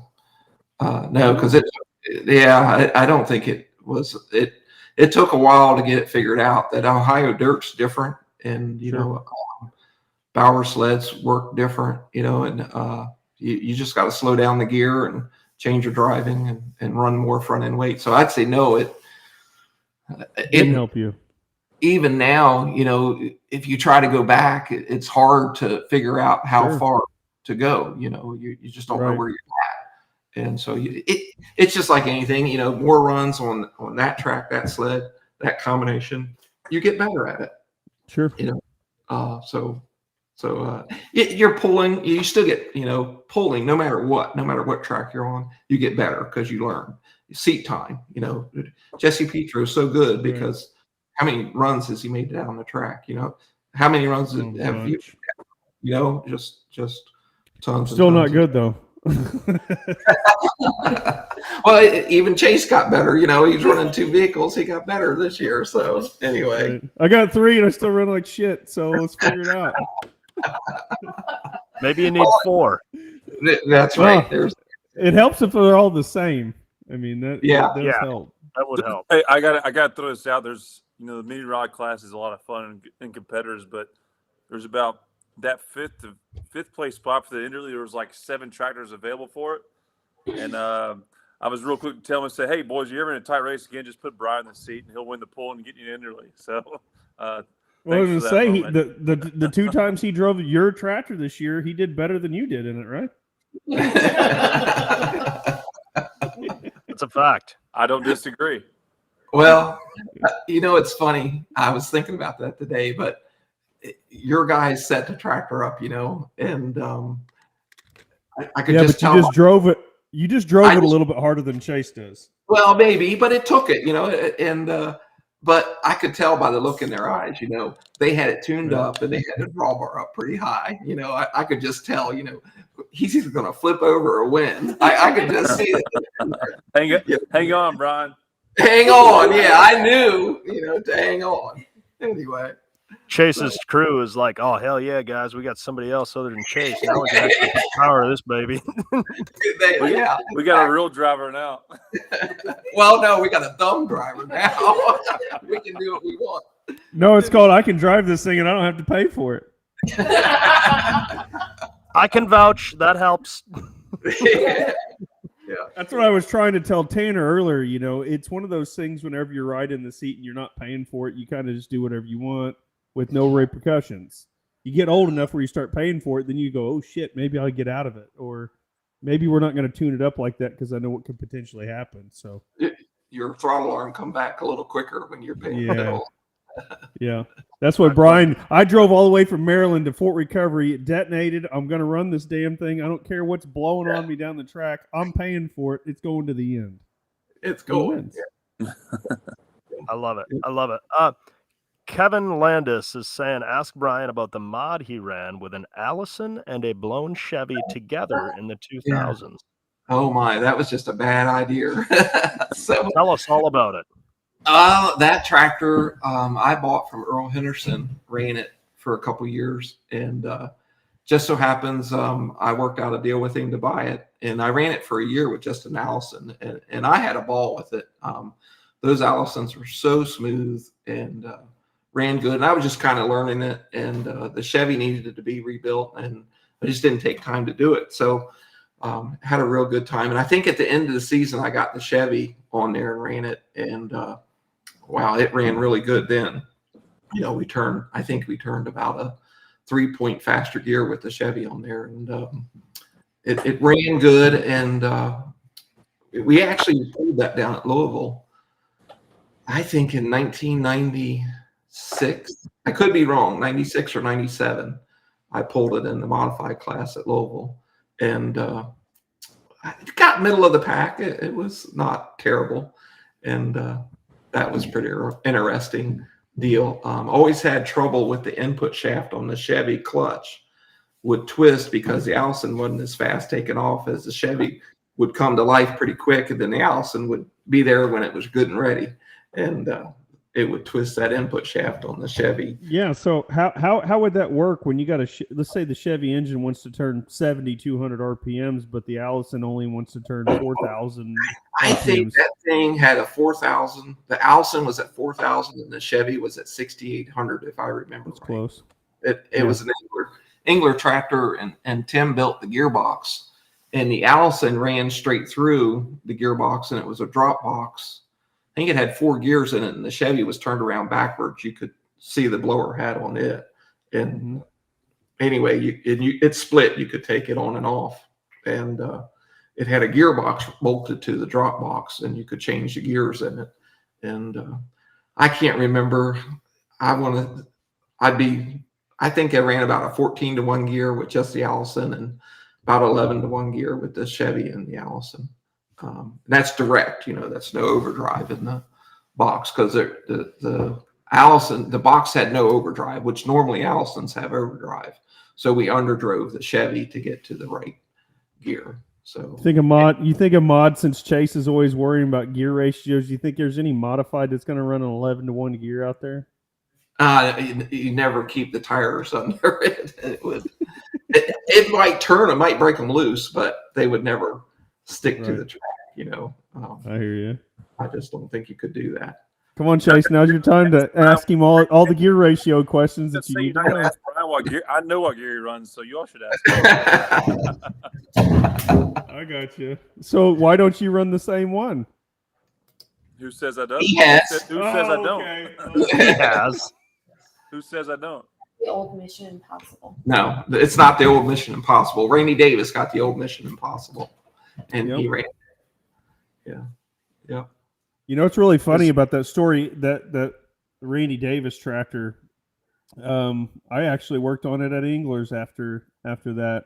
It's pretty unique to see some of these vehicles that have been around for a long time still out there pulling, and just to kind of see the lineage that some of these chassis and stuff go through. I mean, you have a bunch of equipment that you've built in the past that's been out there, maybe it's still running today. Still around, yeah.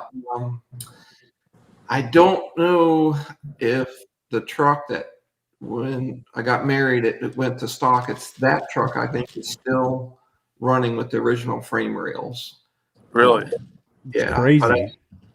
I know the Midnight Mistress that Theobald's got, they put new frame rails under it a couple years ago. They just got wore out, they were quite experienced. So the truck that Renee originally started driving, two-wheel driving, was your original truck, I guess. Yeah, that does make sense, probably. Yeah. Yes. The thing that kind of went around the block there a little bit. I think Reitzel owned it for a little bit. Is that correct? I sold it to Roland Barr. Yep. I thought he sold it to a guy in Georgia. Gary Kempton. I think you're right. And then I thought that Gary sold it. I thought I could be wrong. I totally could be wrong with that, but I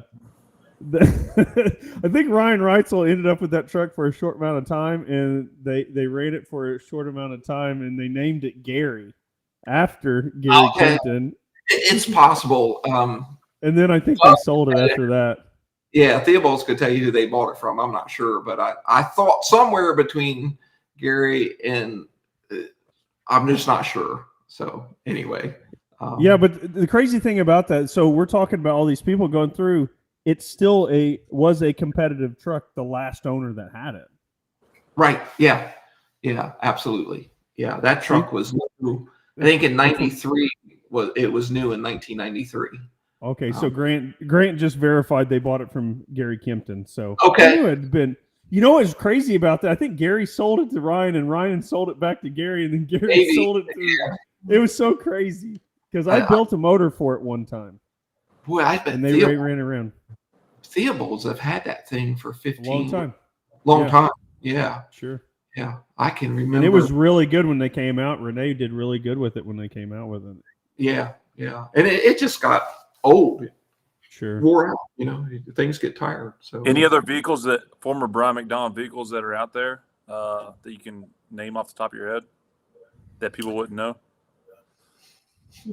I say there's one that Sabrina Stockett had, or Sabrina Reed had, that went. So Simon's got it. I'm not sure where it ended up going, but I think it's still complete and going. It wasn't my tractor, but that Allison and Chevy went to Illinois, and I think it's still in Illinois somewhere. And gosh, what else? The chassis that the fellow in Wisconsin that's got the 2-wheel drive was mine. Russ Nichols? Russ's, yeah. Russ got 2 chassis. Yeah, both of his chassis were mine that Brad built. How many vehicles have you built over or owned over the years then? And have you ever bought anything used, Brian, besides mini rod tires? I bought that Allison and Chevy was used from Earl Henderson. Yeah. That's probably about the only thing. We did buy the Unlimited of Dave Archer's. Keith and I went together and bought that. You did? And, the Black Widow? Yeah. The Black Widow? Yeah. You owned the Black Widow? Did you ever drive it? No. Thank goodness we were able to sell the engines quick enough that we were talking about it, and it's going to cost us $50,000 to make a run, And he's like, let's do it. So anyway, but anyway, we ended up fortunately for us, we sold the engines fast enough that we did not get time to run it, because I think down at Benson that year was an Unlimited class, and we had plans to go down there and run. It was ready to run, because that's when Dave had his lung transplant, and anyway, it was a year or two after he had his lung transplant, he decided he wasn't going to run anymore, and Keith got some spare parts from him for his tractor because it had Caterpillar planetaries. And anyway, while we were out there, we started talking about it, and a couple of weeks went by and we worked out a deal, and we went back and picked everything up. I think we got 8 sets of tires and Jesus, 3 or 4 rear ends and it took us 2 or 3 trailer loads of stuff to get everything. We call you RJ McDonald undercover. You don't know how to work the internet. Right. RJ McDonald in front of us. I tell you what, I'm gonna go out and get some spare parts. Comes home with a full tractor, 8 sets of tires, several rear ends. These are just in case. We don't plan to use it. There's still a couple thousand spark plugs downstairs from that deal. So, I tell you what, dude, I have a story about that. I went down, I think we were Fort Recovery. I know it's for sure at Fort Recovery, and Adam Bauer had the mod, and he obviously running NBR engines. And I think something happened, a fuel pump or something. I go down there to check on him, make sure everything was good. And Dave was notorious. If it was midnight, 1 o'clock, 2 o'clock, he'd get that tractor and they'd start it, right? Yeah. And he'd warm that thing up, and he'd rev them up pretty good to get the next one started. Well, anyways, those big Chevys on his 481X Chevys on there, stout stuff. And I'm sitting 20 feet away from 10 feet away from this thing at Bauer's trailer. He's got this thing running, and it loped, like the Bill Voorhees, everything's kind of just lurching back and forth. and he cracked the throttle on that thing, and the left front tire jumped a foot off the ground. And I was scared. I was scared when that thing jumped off of the ground. I said, I will never get that close to that tractor when it's running again. It scared the living shit out of me. I ain't kidding you. But he had really good stuff, man. Oh, it He was really had really good stuff. it was the best of the best, and he had enough parts to darn near build another. Well, Right. yeah, there was enough stuff to build another tractor. Wow. It was. Yeah, Well, there we go for our Yep. That's So for what do people watching. We've Is got that the, you driving? Brian. yeah, that's me driving. Is your Yeah. visor down? No visor. Comment? Maybe There isn't one. there may not be one. No visor. So, Brian, looking back at this picture here, and I look at this all the time, looking back at some of the, what were you thinking running a tractor with no roll cage? I mean, it wasn't even a thought in anybody's mind back in the day. Yeah, but we now were that just, you look at it, there's no roll cage on that. I mean, it's crazy. we were just stupid. That's all. That's all I can say. Ignorance is bliss. So Yeah. anyway, That's yeah. beautiful. That's good. We also see in the comments John Gulbunny saying Brian ran a twin turbo 2-wheel drive. How come turbos don't work in 2-wheel drives or minis when in super stocks? They're bulletproof. Tell us about your turbocharged experience. Well, he's thinking of another Brian. It wasn't me. I've Oh, always well, there you go, supercharged John. engines with a 2-wheel drive. I think you need to try them. I'm sure Yeah, you'd be Brian, good at it. In your opinion, why won't turbos work? Probably the little tires, that Yeah. you've got. The 2-wheel drive, you just got to have a constant acceleration of the tires and not that sudden hit of the power with the turbos. And turbos just make more horsepower than torque, I would say, and they really want to burn the tires off. My buddy Keith, again, he had a Allison with twin turbos on it, and he could turn a whole lot faster gear with that than a supercharged Allison. A gear driven, the stock supercharger in Allison, he could turn 2 points faster gear ratio, but he wouldn't go any further because it would just burn the tires. So turbochargers just make more. They burn the tires more. We called it, and you had to run the front end a little bit lighter to get it to hook up better. I'm sure they've come a long way with turbochargers and can probably get it to do things that we couldn't then. So there's a good chance it'll work. I'm not sure. But with the wastegates they've got now and stuff, they could probably bring that power on so smooth that it'd work just fine. It's just a matter of somebody having the patience, the time, and the money to do it. I doubt if it's going to happen on the first run, but you get enough track, it'll work. Of all the types of vehicles that you have driven, what is the hardest to get hooked to the track? Mini or 2-wheel drive, or even your mod? The 2-wheel drive for sure. The 2-wheel drive either hooks up or it doesn't. They're more finished. They have a 30-inch drawbar, and if they don't, if you don't get it right, they'll just sit there with the front end on the ground and burn the tires and never go anywhere. You've got that takes a smooth application of power to get those tires so they never break loose. And you're trying to pull that sled without down pressure from that chain because the front of the sled's floating. That's why they put a block in front of the sled to help us, but it's not a cure-all. You know what I mean? You still have to have patience. Right. But anyway, the 2-wheel drive is more of a chess game, I would say. Where the modifieds or the mini rods is more of a crank it up and see who's got the most type of game. That's my thought, which to me is more fun. Anyway, Absolutely. Yeah. But So I heard Go you ahead, mention. I hate to jump in here. I heard you mention the Stockets a couple times, and obviously being from Baltimore, them and Beanie. Do you have any stories about that particular group of pullers that maybe you could share with the public? You do. You do. I know it. They're a wild bunch. I can't think of one that I can really. Come on. Talk about them to the world. Of the bus. The bus, you flipped it. Tell us about the bus. No, we didn't flip the bus. You did flip the bus. We're talking about The bus. buses, Brian. You cannot not talk about this now. I remember that one. Oh boy. Oh. We don't remember most of these. A lot of good times. I won't say that. A lot of good times. I feel like Allison remembers it. Does She may kind remember of? more than I do, but yeah. I was pretty young. Allison, tell us about the bus flipping. I don't remember that. I remember a bus, but I don't remember. This is Brian's podcast, not Allison's. Hang on, Brian. All right, Chase. At least I remember the stories. So what I remember of the stories, they had like a short bus, like one of those mini buses, and somebody was driving it around at La Plata.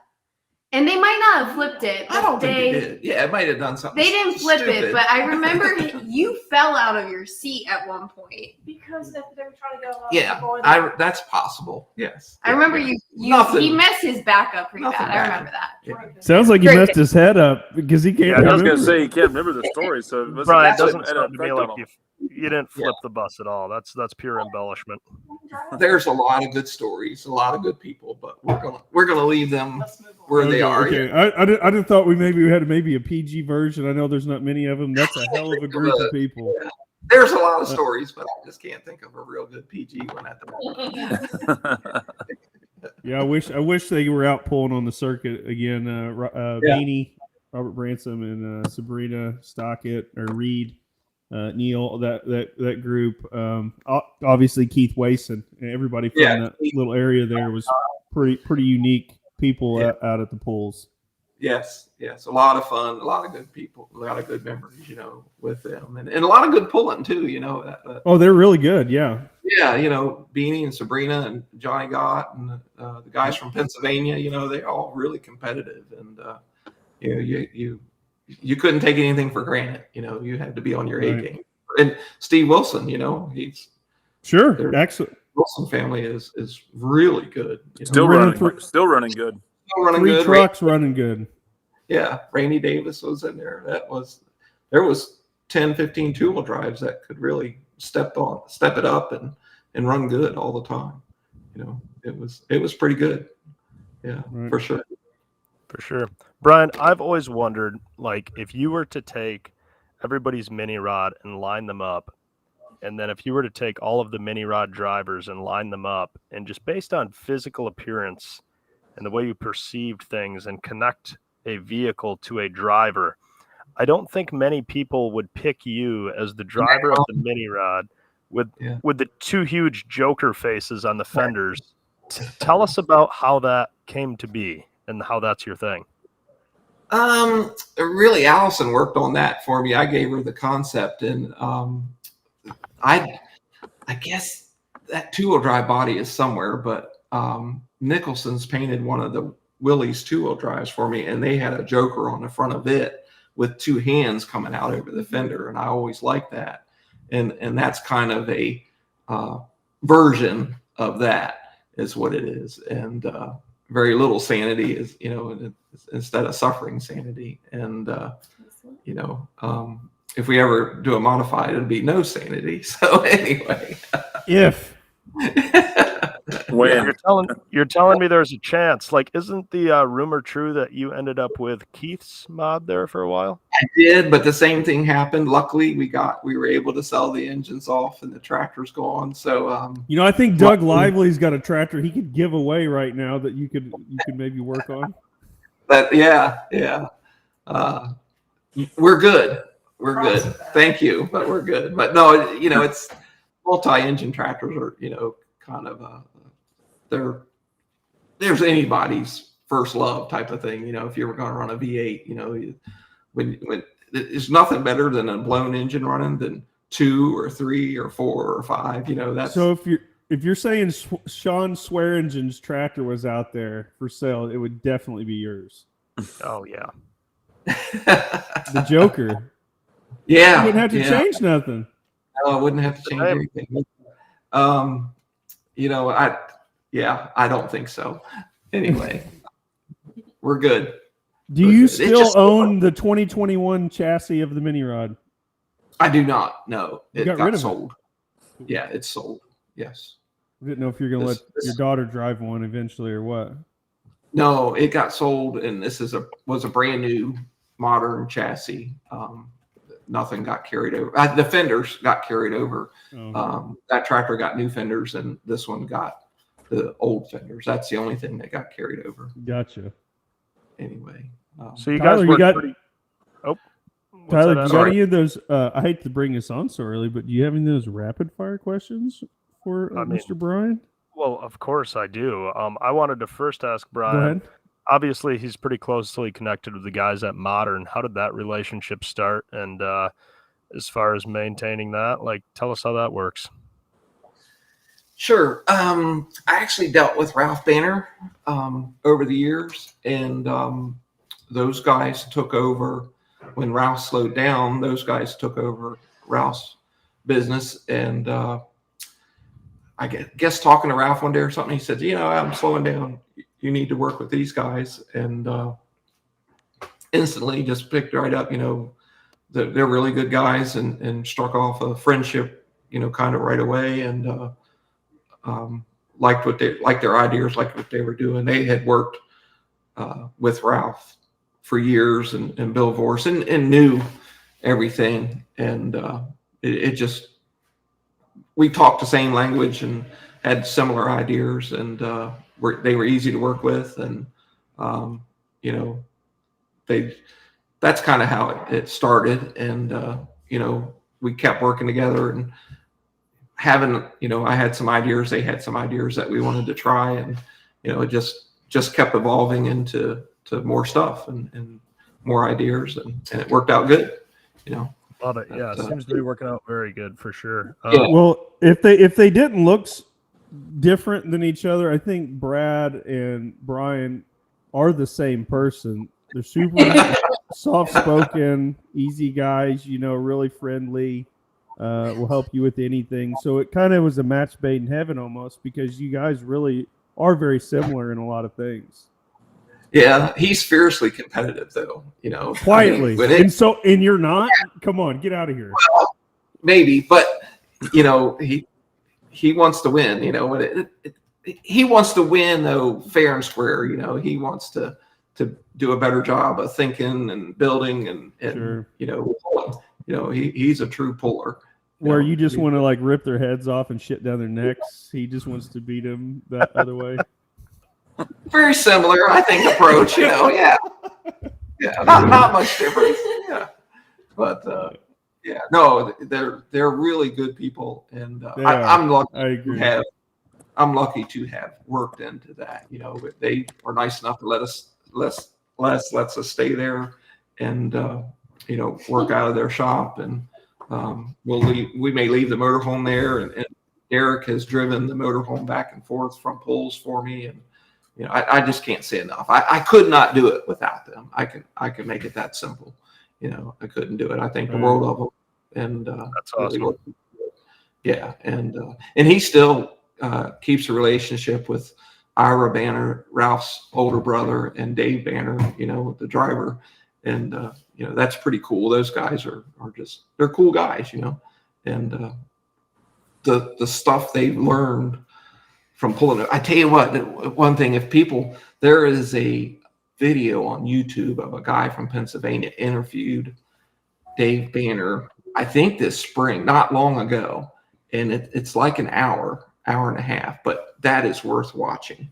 It is really, really good to hear him talk about how they kind of evolved over the years and stuff, and what he talked about, how much he wasn't as much a competitor as he wanted to put on a good show for the fans, is what he thought was really important. And maybe that's what we're forgetting a little bit, that it's worth listening to, though. Really a good deal. I'll have to listen to that. Yeah, I'll see if I can get Austin to find it and give you all the link for it. So Sounds good. Brian, I'm getting a message from Chase because he's too scared to ask you what you do when you get mad. Can you tell us about that?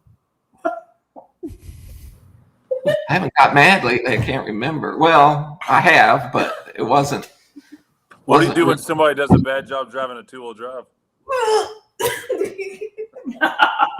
I think this guy has anal glaucoma. So You can't see his ass answering this question. you may get one more chance to drive it, but that'd probably be about it. We'll just leave it at home, or just leave it at home, or don't come back again. Right? Yeah. Yes. Yeah. Give it to Chase, someone else to drive. Tell us the backstory here, Chase. I think he's a really nice guy. I have nothing bad to say. Chicken It's just- shit. We I'm have a really discussion. I'm really competitive too. Everyone just reacts differently. Yeah. Has Chase or any of UD Motorsports scratched your two-wheel drive, and has it made you mad? No, it hasn't made me mad, but yes, I've heard it. But stuff happens. You know what I mean? Stuff happens. I'm good. It's all good. But How You know, would you it- feel if Suffering Sanity made a pass at Rockwell, Iowa, and a beer can dropped out from underneath it when it got done running? yeah, we'd want to push it over the hill and burn it, which we probably do anyway. But yeah. I got to Well- tell y'all this story. When we got the day session at Rockwell, I think we got like 27th. And fortunately, the season took a turn for us after that. Brian came back because keep in mind, the mini rounds ran Thursday and Friday night. And he was there just hanging out watching this two-wheel drive run. And he was dialed in like he always is. And I did horrible. The truck did horrible. We got 27th. We came back to the trailer. He said, "Why the are we doing this?" I'm like, I don't know. He's like, "No, just leave it at home. This is stupid." But it makes for a good story because we made some changes and it all worked out from there. But he was I wasn't mad. I was just asking a question. Why are we doing? it was like, no, you're looking at me like, why am I here? This is But the if most we're doing embarrassing this thing. bad, yeah, we need to do better. So anyway, Okay, And it was so speaking of wasn't bad, not though either. speaking of bad, can you run us through a little bit? You go into Bowling Green a few years back in the lead in the two-wheel drive, and Yeah. something happened during that pass. that what was happened? That was in 2018, and brand new truck that spring, and we have a differential lock on it, and it's a headlight switch. That's how simple it is. And when the throttle hits it, it pushes it off. When you go wide open, the throttle hits it, pushes it off, and it releases the differential lock. And when I pulled the differential lock out, it was loose, it's wiggling. I'm like, well, I think this will work. All right. I believe it'll work. Anyway, and I was right on the sideline. That's where the groove was to run. And it had a heck of a run going. And about 150 feet, I realized, I needed to tap the brake a little bit. And when I tapped the brake, it never moved. Anyway, I realized that the locker didn't come off, and I broke the brake pedal trying to get it to come around, but I ran all four tires out of bounds. And All Would you- four. All four had white chalk on them. yeah. So Impressive, sir. And you were leading the points at that point in time. Was that yeah, I think I ended up third because I think Randy won the points, I think, in 2018, and I think Jesse got second. So I may have ended up third or fourth. I don't remember. Renee may have gotten third, and I don't remember. I was just trying to Alright, maybe see if you were mad, what you do when you get mad. Maybe you would have told me. Because Well, I'm sure you would. I just lifted the body up and said, "Man, it was going good. It was a heck of a run." But- He walked away from the vehicle for 20 minutes and didn't say a word to anyone. He walked around the entire Bowling Green pits and But did not say a word. Same thing he did at Rockwell. Then he came to me. I got over it. What are we doing It's all here? good. I got over it. You're allowed to have emotions, Brian. It's okay. We all do it. Yeah, I got over it. Jeremy, what changes we make? I don't know. You got to ask Brian. Yeah. Jeremy Nelson is asking, what changes did you make after Chase messed everything up in Rockwell? We started drinking. We making sure the beer cans didn't fall out. We Yeah. applied ourselves a little bit more. How's that? Is that a fair? That's such a good answer. You did, not me. Such a good answer. We I think we kind of rapid fire. we had a come to Jesus meeting. If we're going to do this, we're going to do a little better. We're gonna do it well, or we ain't gonna do it at all. I love it. I All right, think Brian. That's a good answer. We got the rapid fire. They're just 12 silly questions that mean nothing. You can just give us a quick answer. We need no explanation. We'll roll right through them. These are going to be easy for you. How many hours of sleep do you get every night? 6-ish, maybe. Would you rather encounter a real alien or Bigfoot? Bigfoot. With Halloween approaching, With Halloween fast approaching, what tech official do you feel would carve the most impressive jack-o'-lantern? Jim Miller does a good job with tracks, so I would imagine. Yeah, he'd carve a damn nice pumpkin for I sure. think so. Think of this shit. Brian, would you make a better taxidermist or a professional chef? Chef. If you had to Both would be bad. If you had to pick one single puller to build you a boat that you had to travel 100 miles in, who would you pick? A puller. It's got to be a puller that would build a boat. It's got to be a puller. Your dad would be fine. Oh, would float. okay. I'll be sure. Or- I'll be sure yeah. to let him know. It would float. But Yeah. it would not be pretty, but it would probably work. Yeah, I think so. Would you? Would you rather eat spicy food for a meal for a whole year, or for a whole year eat bland food with zero seasoning? I have to go bland. Yeah, I can't handle spice. I love it. Aside from anything tractor pulling related, what was your biggest hobby when you were growing up? Jeez, that's how consumed I was with tractor pulling. You know, I didn't have anything else. You gotta I have something. with drag racing a little bit, but not enough to do it. Yeah. That's fair. What two-wheel drive puller do you think it would be the easiest for you to beat in a game of tennis?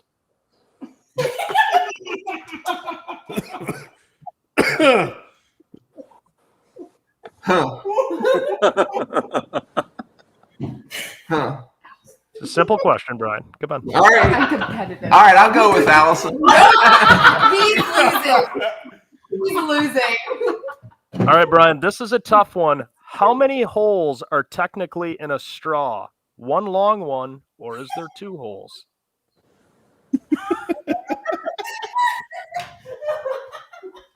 One long one.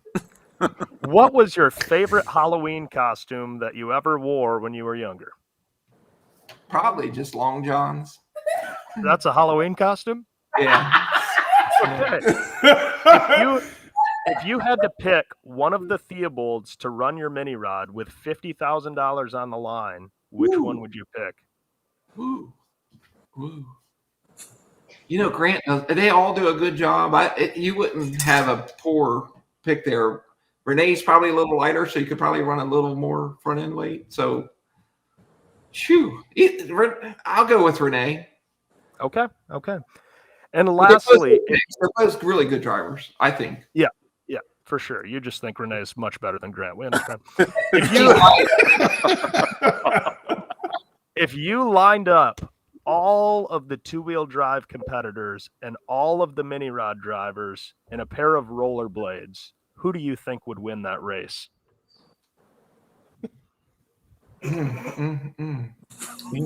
They're probably Grant, wouldn't you think? No, which group? Is it What'd you group? say? Well, both. I want an individual. You mean as a group? Yeah. Oh, the mini rods would definitely win. Yeah, I'd like to think so. Question. That's all there is to it, Brian. That's the rapid fire questions. Very easy and basic. Yeah. Congratulations. You did very well. I like your Well sound done, effects in the background. Yeah. All right. Well, I think after that, we got to move into Two Truths, One Lie, seeing how we are closing in on that 2 hour mark. Okay. And, I hope I don't mess this up. All right.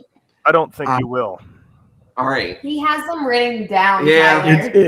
It's 2 truths, 1 lie. Just don't tell them to us in that order. But you can if you want. Yeah. I don't care. I've owned an alcohol funny car. One of my first jobs was working at McDonald's, and the first pull I took my now wife to, my mother-in-law called the police on us. Well, the last one's definitely the truth because you were very sincere how you delivered that.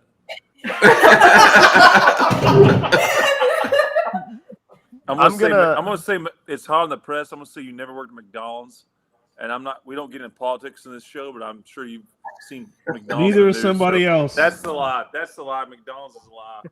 Adam or Tyler, I'm gonna say the funny car is a lie. I'm gonna go with McDonald's. It's that time of year. Yeah, I've never no looked at chance that that's McDonald's. the truth because you're like you almost got tissue out you telling that story. Yeah, I've never worked at McDonald's. Then you must tell us the backstory behind both of the other statements. Okay, just the funny part was pretty simple. It had a Newberry engine, and the guy wasn't very far from me at all, and he wouldn't Bob sell Newberry. just the engine out of it. So I bought Bob Newberry. It was really pristine stuff. It only had a few runs on it, and so I bought the whole thing just to get the engine, and then parted it out, and sold the parts off. And I get the first time that Denise and I went to a pull. This was early 80s, so they weren't cell phones or anything. The pull went till the wee hours of the morning, and Just like normal. her mother got worried and called the police and wanted to know, what had, if something had happened at the pull or something. Her daughter was there and she hadn't gotten home yet. And they said, "Oh, ma'am, the pull's just finishing up. They'll be home soon." And Denise's mother called my mother, and my mother said, "Oh, this is your first tractor pull." So anyway, I thought you were gonna say they called and said, "Oh, the pull's been over for 5 hours."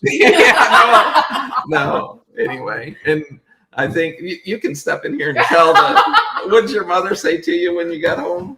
She looked at me and asked me, "What is wrong with your finger? You couldn't call me?" So I'm thinking, where am I going to call you from? So I was a little bit troubled. So hang on, that is is that your wife? She knew I pulled. Yes. Yeah, exactly. That's your wife. So give us a formal introduction here, Brian. I mean, it's your podcast, but That's really Denise. here. Yeah, nobody knows her. Anyway. She's the elusive D McD, as Tyler calls her. No, I stay home and take care of cats for somebody. Yeah. Okay? Somebody's got to. Denise, why don't we see you at pulls of Brian? Is that your choice or his choice? Well, now it's Allison's choice because somebody has. Oh! Well, I have offered to get somebody else to take care of my cats, and the response Okay. This is Jerry Springer's been off the air for a couple of years now. Let's I just want to be clear. She has an open invitation to come whenever. So that gets me. Denise, we're glad the pulling world knows who you are now because everyone always wondered if Bryan McDonald had a wife or not. I'm just a figment of this imagination. Yeah, a lot of people thought he was just making it up there for a while. We thought it was made up. This is a true story. I bet I had been dealing with Ken Vini for 4 or 5 years, and he looks right at me one day, just out of the blue, and says, "Are you married? Do you have a wife?" And I said, "Yeah." So he was really worried, Yeah, you say that, but there is a lot of guys out there that don't have their wives that show up with them. Yeah, it is. Yeah, you start talking about your wife and she came in and voodooed you. Yeah, try again, Adam. Yeah, we she went a lot. Go in ahead. Days when we didn't have very good accommodations, and I think she kind of got her fill of it. Then I can remember we went down to a pool North Carolina. at Raleigh, North Carolina, when first started pulling 2-wheel drive, and I think it had rained, and I could get off from farming for a few days, and we were just supposed to go for a Saturday night pull. Well, it got rained out, and they were going to have it the next Sunday. Well, we didn't have any clothes or anything. And Hotels were full too. yeah, the hotels were full, so we spent the night in the trailer, and I think the next day we went to Walmart or something and bought Clothes. stuff we needed, clothes, yeah, and we ended up pulling the next day and came back home. So anyway, Is that when you realized you really love this man, Denise? We weren't married yet. I remember that. And I was thinking, she knew there's no misgivings. So now we got Denise on the air. Denise, any Bryan McDonald, the Polar stories you can tell? He has a pretty good reputation. People really respect him. Is there anything you can reveal about Bryan that the world would want to know, or are you a good wife? I mean, what you see, what you get. He's going to help anybody, and anybody ask him questions, he can do it. Allison will probably tell you more bad stuff about me than Denise. Well, You Denise, don't have a thanks single for joining in. fun fact about Bryan, like he eats cheese on his Pop-Tarts or something weird like that? No. He has an oatmeal cream pie every single Well, morning. I can't do spice. He can't handle spicy food, so Okay. I really do. Yeah. She works at a nice restaurant, and the owner really loves his spice, and every time she brings something home about 2:00 in the morning, I wake up on fire, I don't know what he uses. It's powerful stuff. A little goes a long way. Anyway. I love it. That's true information. Yeah. We went to Nashville last winter, and everything in Nashville is spicy. And we got an Uber one time. I says, "Do you know of any restaurant who just has regular American food? Nothing, just nothing, And he told us, and it was fantastic. It got me through the week. I made it. Yeah, good deal. Yeah. So you live on the coast, obviously. Are you a big seafood eater? We got a bushel of crabs last weekend, and we have a neighbor that goes crabbing, and he called it, "Hey, I've got crabs. Do you want a bushel?" But anyway, I guess it's every other weekend or so we get some crabs and crab cakes. We've got a couple of fantastic restaurants around that make really good crab cakes. Explain what eating crabs in our household looks like. Oh, it's vicious. Between those two. Yeah, it's vicious.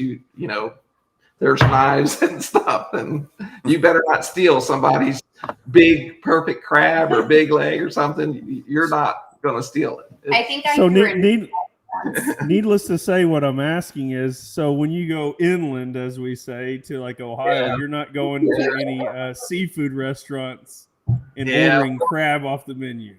We stopped at a truck stop 4 or 5 years ago in Ohio. In December. In And he got a December. crab cake. And at the buffet, they had crab cakes, and I got a crab cake. Well, yeah, the next day I still wasn't right. It took me all week to get better. Would you say that the crab cake to Maryland is like the food of the state?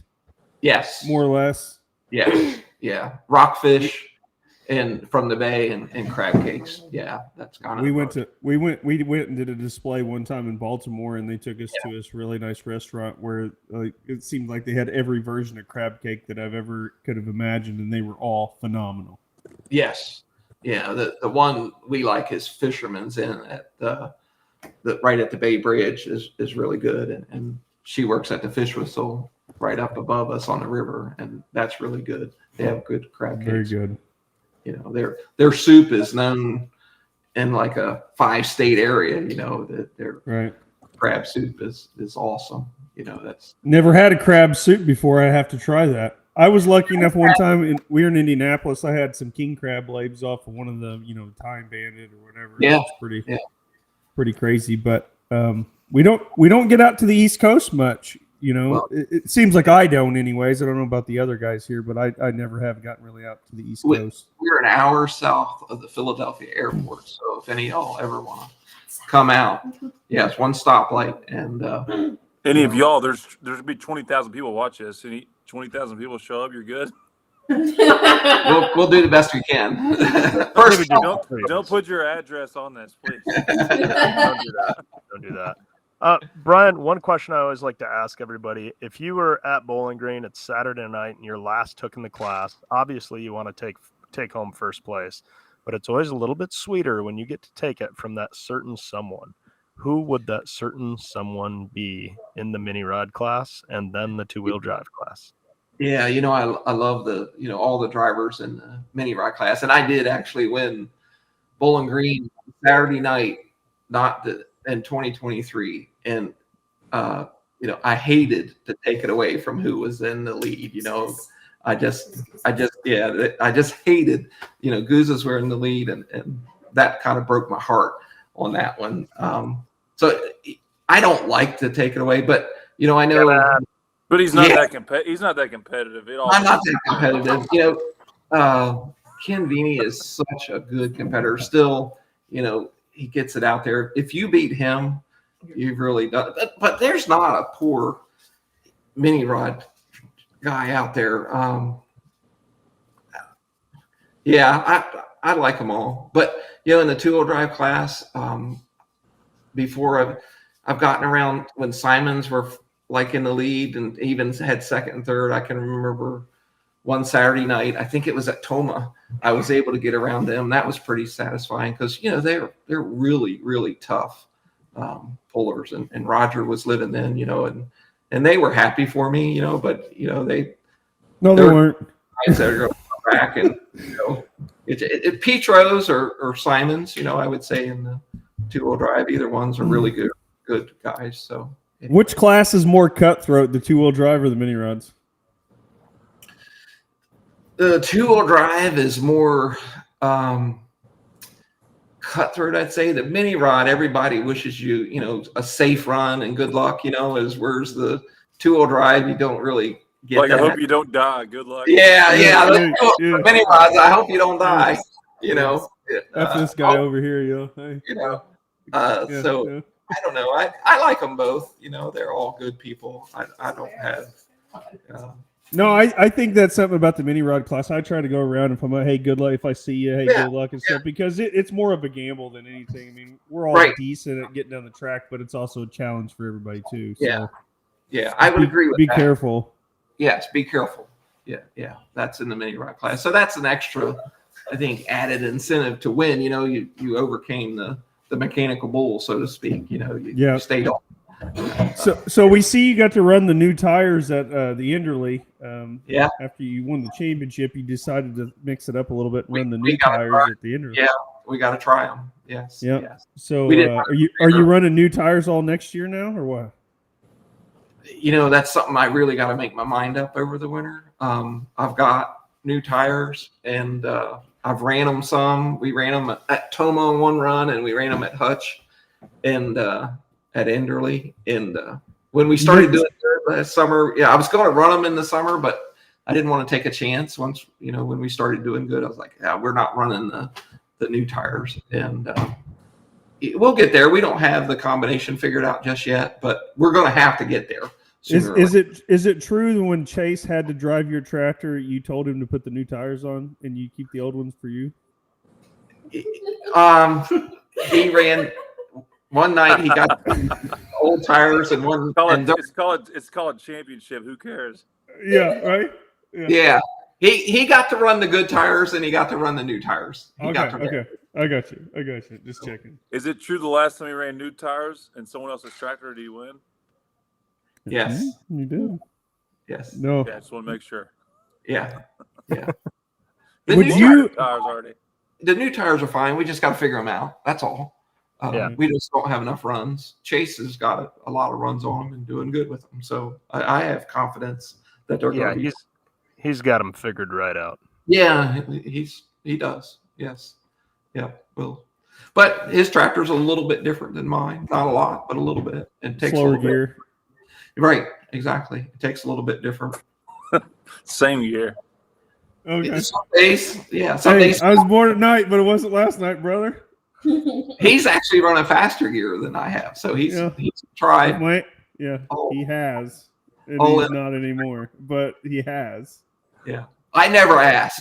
I don't even know anymore. Well, it's pretty one-way street. You can tell him, but he's not going to tell you. So yeah, I don't ask. So I don't know. And, that's that whole don't ask, don't tell policy. I'm pretty sure. Yeah, it doesn't do anything to know. So I've always been totally truthful. If people told me, if I tell people something, I will not lie to them. I will tell them exactly what I'm doing because my dad told me if you can't tell them the truth, then don't say anything at all. So I tend to not jump around the question very much. I'm pretty open book because I think my stuff is different than everybody else's, which it is. Everybody's is, but just part of it. You But say I Bryan, lie to so you? Are you saying I lie to you? no, you just won't say. Like you You're want not gonna believe me information. anyway. but You're not gonna believe me anyway. So why did I even tell you? the information goes one direction only. There was a point in time whenever it was us against the world, Chase. Remember that? Yeah, I don't think you remember that either, but whatever. Bryan, if you are in charge of the sport of tractor pulling, what is the one thing that you're going to do to improve our sport? I think, what you guys are doing, I think is invaluable because, the promoters may not see it, but I bet you're putting seats in the stands for the promoter. And I would say if I was in charge, I would probably make people watch the live stream. And if you watch it 2 weeks or a month later, you really have a much more open mind. And take a rainy day and watch a few of them. And, we should, this would make that better, or this would make that better. And watch what we're doing, and,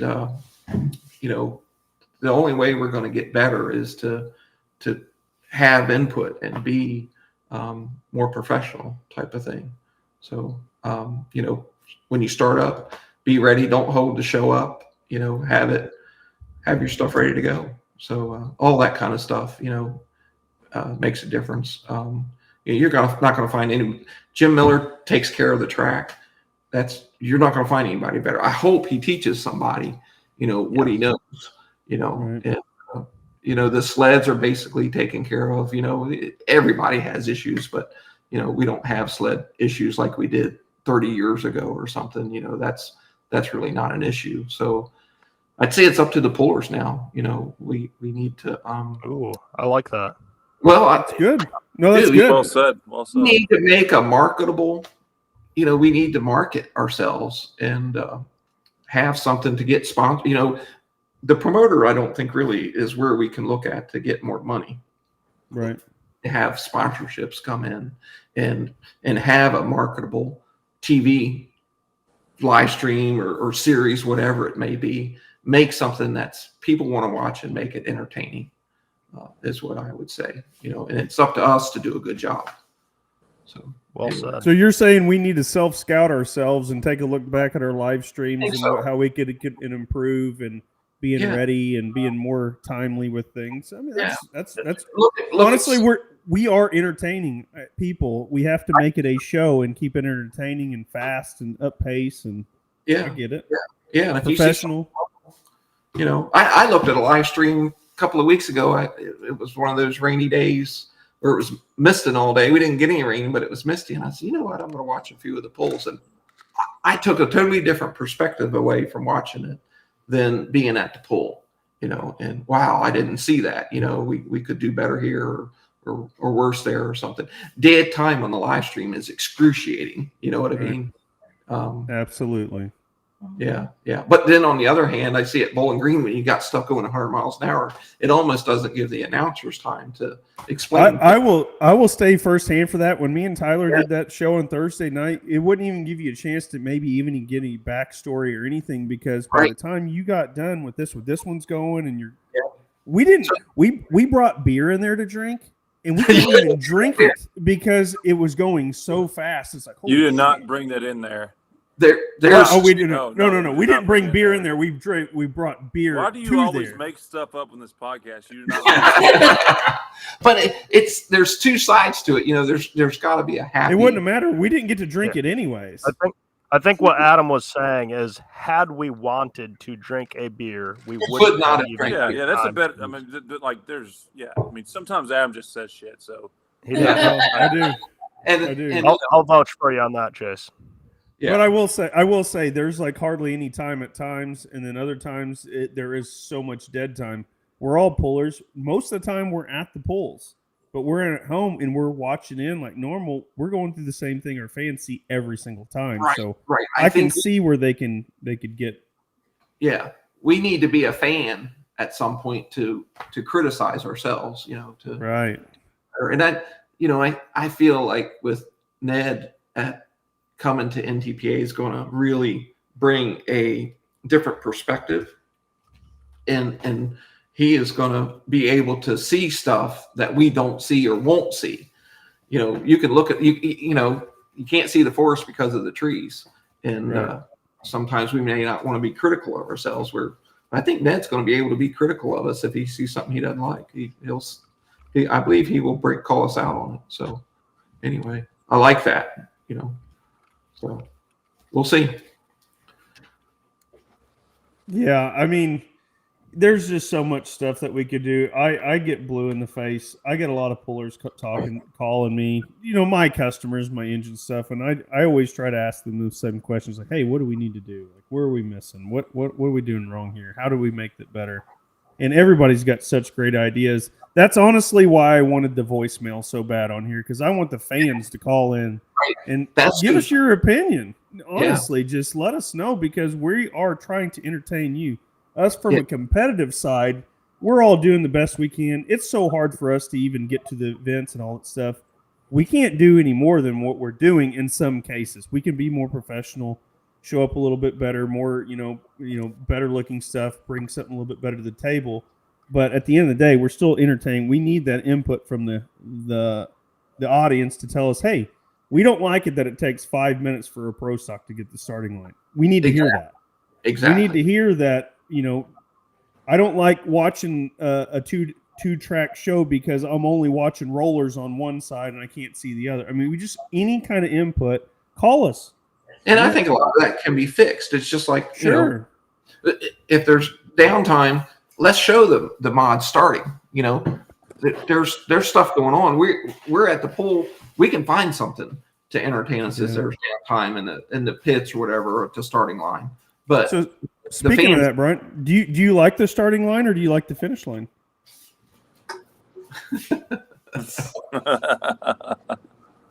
The finish line. Really? Yeah. But I'm usually at the starting line. Yeah. Well, I haven't watched a class of hardly anything, even sitting in the stands from the finish line in such a long time. We were not pulling in the Friday night session at Bowling Green, and I went up in the stands and sat in the stands by myself, and really enjoyed watching the pull. Did you see anything you shouldn't have seen? No, nothing. Okay, good. Is that why you went by yourself? Yes, yes. Well, I went all the way down to the end where most of the pullers sit, and anyway, so I ended up getting some company, but it was all good. So the most pulling I saw from the end of the track was this year at Rockwell. I think we all climbed up on top of that little structure they built. You were up there, Bryan, and me, and you, and Chase. Pretty neat. Yeah, I think we were all wishing after watching that class, like, man, I wish we were running right now. Yeah, the track really laid in good. So yeah, and that's a good pull. That's going to be a good pull. It's just I enjoy it. Yeah, I enjoy them all. So anyway, Bryan, it's been a great podcast with you. I know you're really miserable coming on here. Sorry that Tyler and your daughter made you do it. We always allow our guests. This is one of our top shows, like always, in terms of viewers and everything else. Believe it or not, you are the Grand National Meet Run champion and a co-champion of two-wheel drive and a future Hall of Famer. Is there anything you want to have as your parting words? Because we're kind of going to kick you off here, but we want to be nice about how you deliver it. So any final words and anything you want to say to us or anyone Thank out there? you all. Appreciate what y'all are doing, and congratulations on your two-wheel drive championship. And it was my fault that Chase couldn't back into the sled. I totally forgot to tell him. Oh, God. Well, no. We talk about this every show. Don't take blame for his idiocracy. No, it's my fault. When I was watching at home and I saw him back up, and I'm like, oh, man, I forgot to tell him you cannot see. Because the first time I did it backing up, when I backed up the sled, I was headed out of bounds at 75 feet. I didn't realize either. And but you can't turn your head and see out of the roll. Most people, when they're at home and going to a pull, they prepare, and I didn't get in the truck and move it until it was time to run. So I appreciate you falling the sword for me. I appreciate you saying congratulations, but you had more to do that when I did. Than I did. So we won't accept your accountability for that, Bryan. We just can't do that. It is what it is. It's my fault. So it's all good. And I thank you for giving me credit that's credit undue, because again, it's your truck. So thank you for everything. Well, we got our heads out of our you-know-what, and it worked out good. So take it. Thank you all for all y'all do, and thank you all for having me on. I enjoyed it. Thanks for coming on, Bryan. See you, Brian. Thanks, Bryan. That's a fun guy. I can tell you all stories, but he's a fun guy. And he's so nice. No, he is absolutely a fun guy. He is so nice. Literally the most competitive human I've ever met in my life, outside of one or two others.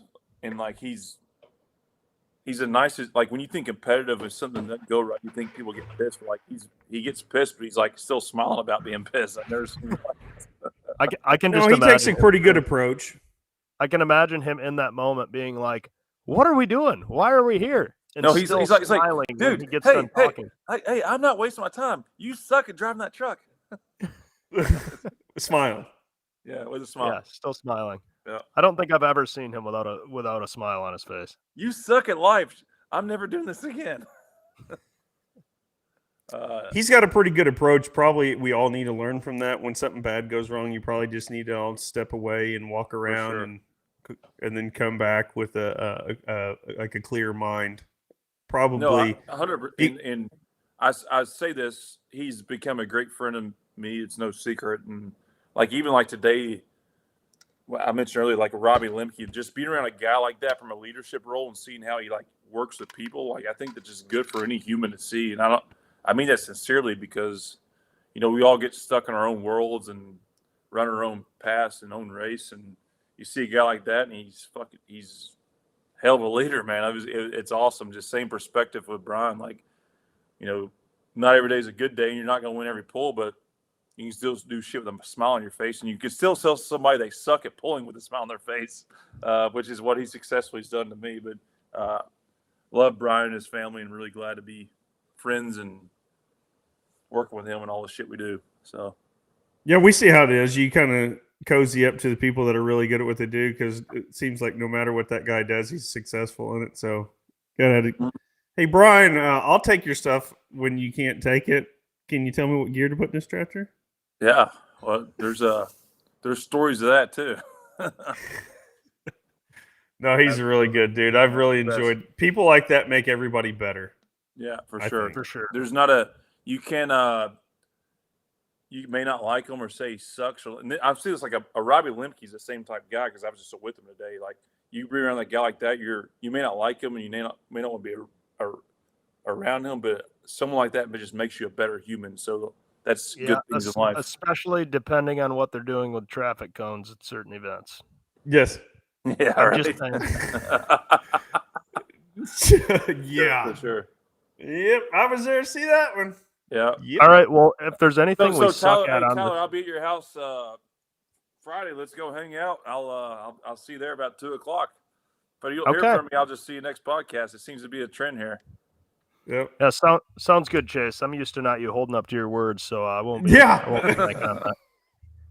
He was trying to throw some shade at me, brother. That didn't work, did it? No.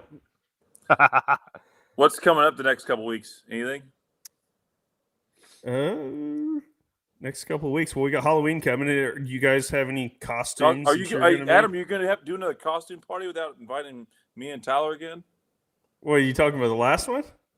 You had a costume party last year, and me and yes, this is my son's birthday. You jackass! Now we're cussing each other out. Oh, hang on. What? Were you mad? Were you mad that I was Fester Adams? I mean, were you mad? I'm just asking, you're going to invite us or not? You guys are invited down here. Hell, I'll open up the pool. Is there going to be a party though? Is there going to be a party? Ooh. I don't know. So I was trying to get my stuff at my house done to have a get together. Halloween's a very interesting weekend. There's a lot of camping going on down here. So a lot of our friends are about 40 minutes away camping at a really nice campground.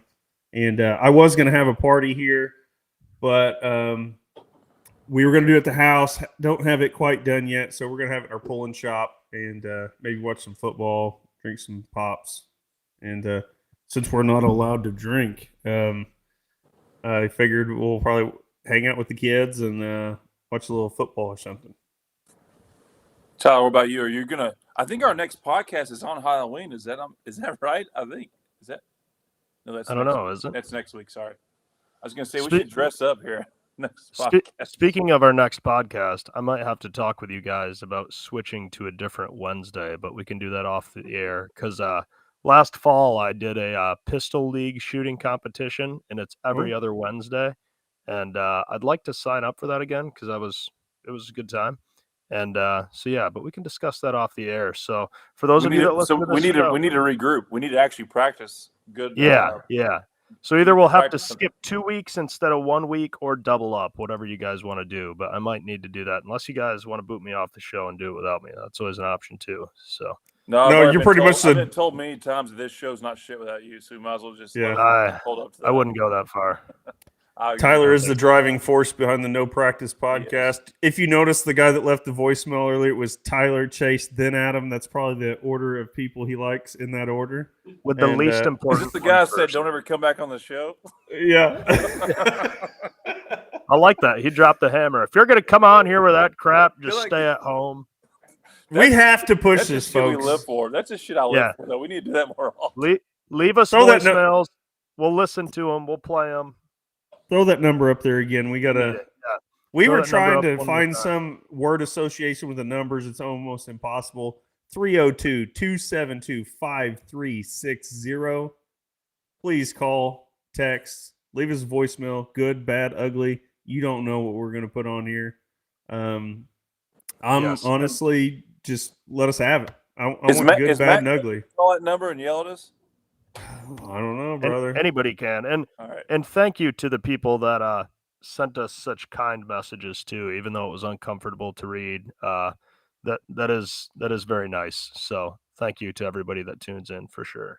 On that note, we suck at saying goodbye. Should we say goodbye finally? We say goodbye. We always figure out a way to make it work. Shout out to Tanner Nelson, our buddy. We're proud of you. Bryan McDonald, everyone, all you fans for tuning in. Sometimes we don't do a good job preparing, but it's always awesome we get here and we see all our people involved. So, and it's actually nice to see you too, even you, Adam, when you show me. But I stood you up. I just wanted that was for all the people out there that maybe you've done in the past. I was just. Oh, I never stand anyone up. I'm always good for my word. Okay. All right. Okay. Cheers. We'll see I love you, brother. Weeks. Love you too. Cheers, y'all. Have a good week. See you, Tyler. Have a good 2 weeks. That's right. To Full Pull Picks. Are you ready to take your passion for tractor pulling to the next level? Let's dive into our new exciting game options. First up, we have Classic Picks. To get started, choose a Classic Picks contest.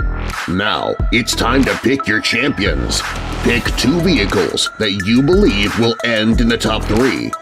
Join the contest, and if both of your selections finish in the top 3 for distance points, fantastic prizes will be awarded. Now, our second game, Head-to-Head. In this thrilling challenge, select one competitor from each head-to-head group. Your goal? Predict which of the picks will pull the furthest distance within their respective group. If both of your head-to-head selections rack up the longest distances, you guessed it, prizes will be awarded. So, are you ready to play? Join us at Full Pull Picks and turn your predictions into prizes. The thrill of competition awaits. Let's see who can pull the furthest.